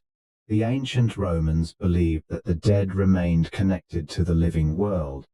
Tombs, inscriptions, and funeral objects provide valuable information about their beliefs, social structures, and daily lives. A simple stone inscription can reveal the name of a person who lived nearly 2,000 years ago. A small object buried beside a body can tell the story of someone's profession, family, or social position. Every discovery becomes a small voice from the past. Yet not all of Barcelona's underground mysteries have been solved. Archaeologists continue to uncover new discoveries beneath streets, buildings, and construction sites. Sometimes, a simple renovation project reveals ancient foundations hidden beneath modern structures. A basement becomes a doorway into another century. A forgotten wall changes what historians thought they knew. Among the city's mysteries are unanswered questions about lost Roman structures, forgotten medieval passages, and the exact purpose of certain underground spaces. Some legends even tell stories of secret tunnels connecting important buildings across the city. While many of these tales remain impossible to confirm, they continue to inspire imagination. They remind people that beneath a familiar city, another world may still exist. Perhaps the greatest mystery of Barcelona is not what has been discovered, it is what remains hidden. The city has survived countless transformations: Roman colony, Visigothic settlement, medieval kingdom, industrial capital, modern global destination. Each era buried pieces of itself beneath the next. And today, every stone removed from the earth, every ancient wall uncovered, and every forgotten passage explored brings Barcelona closer to understanding its own extraordinary story. The streets above may change, buildings may rise and disappear, generations may come and go. But beneath Barcelona, the past continues to wait, quietly, patiently, holding the secrets of a city that has refused to disappear for more than 2,000 years. There are thousands of cities across the planet. Some are famous for their wealth. Others are known for their skyscrapers, monuments, or powerful empires. But Barcelona is different. It does not capture the world's imagination because of one single achievement. It captivates people because every corner of the city tells a story.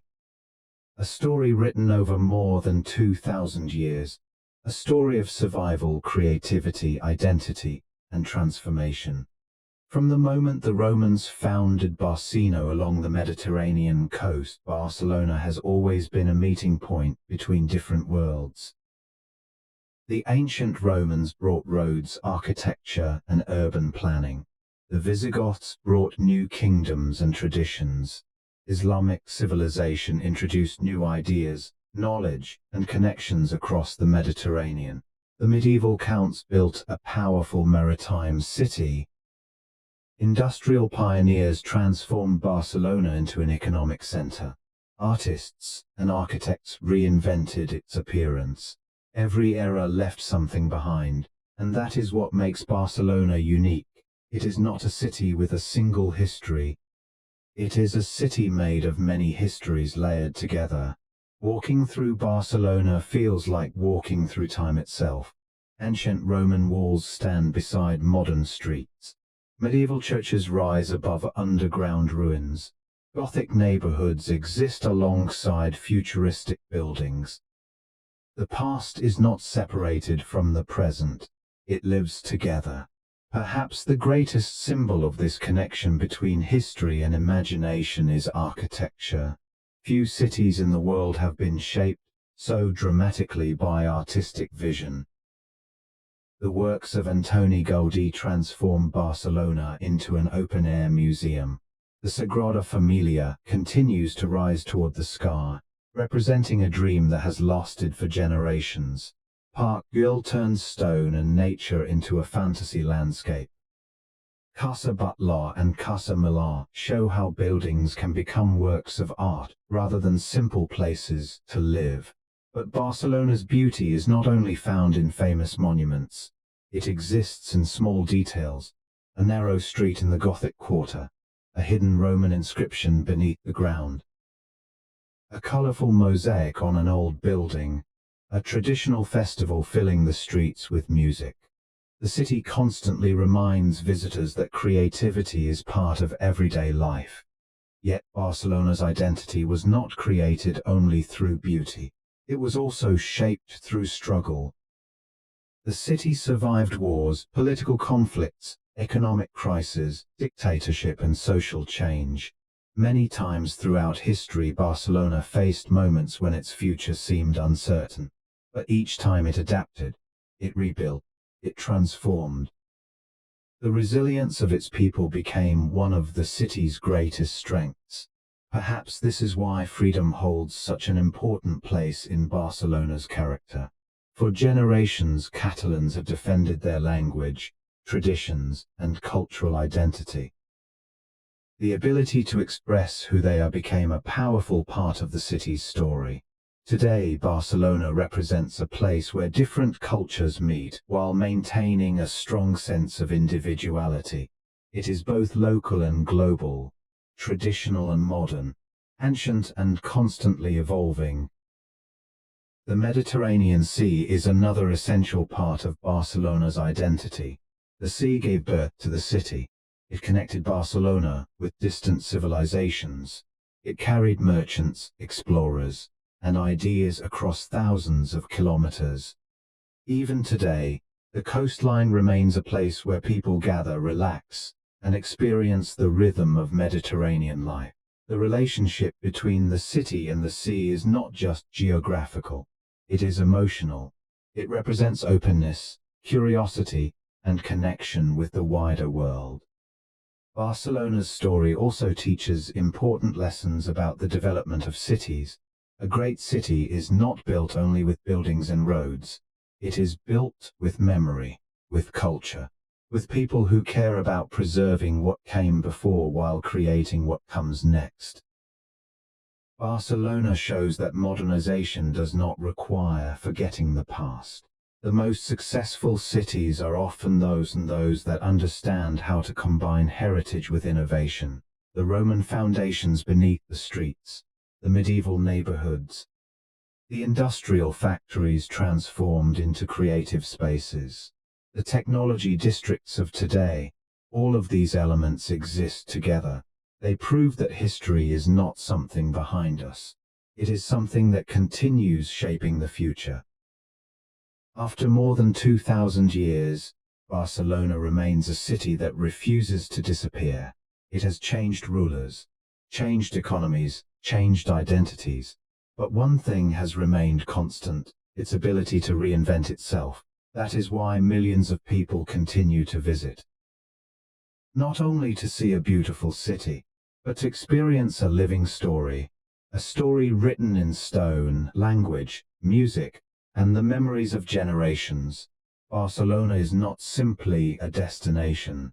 It is a reminder that cities, like people, are defined not by the difficulties they face, but by how they rise afterward. And as the Mediterranean waves continue touching its shores, Barcelona's greatest chapter may still be waiting to be written. More than 2,000 years ago, on the shores of the Mediterranean, there was only a small settlement surrounded by ancient landscapes and forgotten peoples.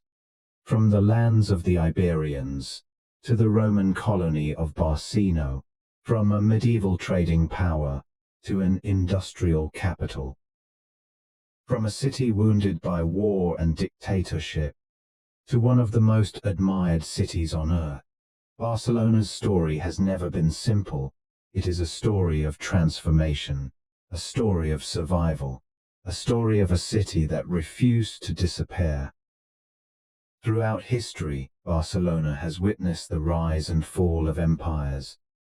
It has seen Roman armies arrive, medieval kings fight for power, merchants cross dangerous seas, and entire generations struggle through moments of uncertainty. It survived the Black Death, it endured civil war, it lived through decades of dictatorship. Yet every time history pushed Barcelona toward the edge, the city found a way to rebuild itself. But perhaps what makes Barcelona truly extraordinary is not the monuments that stand above the streets. It is the spirit that created them, the imagination of artists like Antoni Gaudí, the determination of workers who built the industrial city, the courage of people who protected their culture through difficult times, the generations who continued speaking their language, celebrating their traditions, and believing that their identity mattered. Barcelona is not simply a place to visit. It is a living chronicle of Europe itself. Its streets tell stories of conquest and creativity. Its buildings reveal the dreams of architects and the ambitions of generations. Its coastline reminds us that the sea has always connected this city to the wider world. Today, millions of people arrive in Barcelona searching for beauty. They come to see the Sagrada Familia. They walk through the Gothic Quarter. They relax beside the Mediterranean waves. But what they truly discover is something deeper. They discover a city that carries the memories of everyone who came before. A city where the past is not forgotten, but continues to breathe alongside the present. As the sun begins to set over Barceloneta beach, the golden light slowly spreads across the Mediterranean. The waves move gently against the shore. The sounds of the city become softer. And in the distance, the towers of the Sagrada Familia rise above the skyline, catching the final rays of sunlight. For a moment, the ancient and the modern exist together. The Roman city, the medieval streets, the industrial age, the modern metropolis, all connected by the same endless story. Barcelona has changed many times.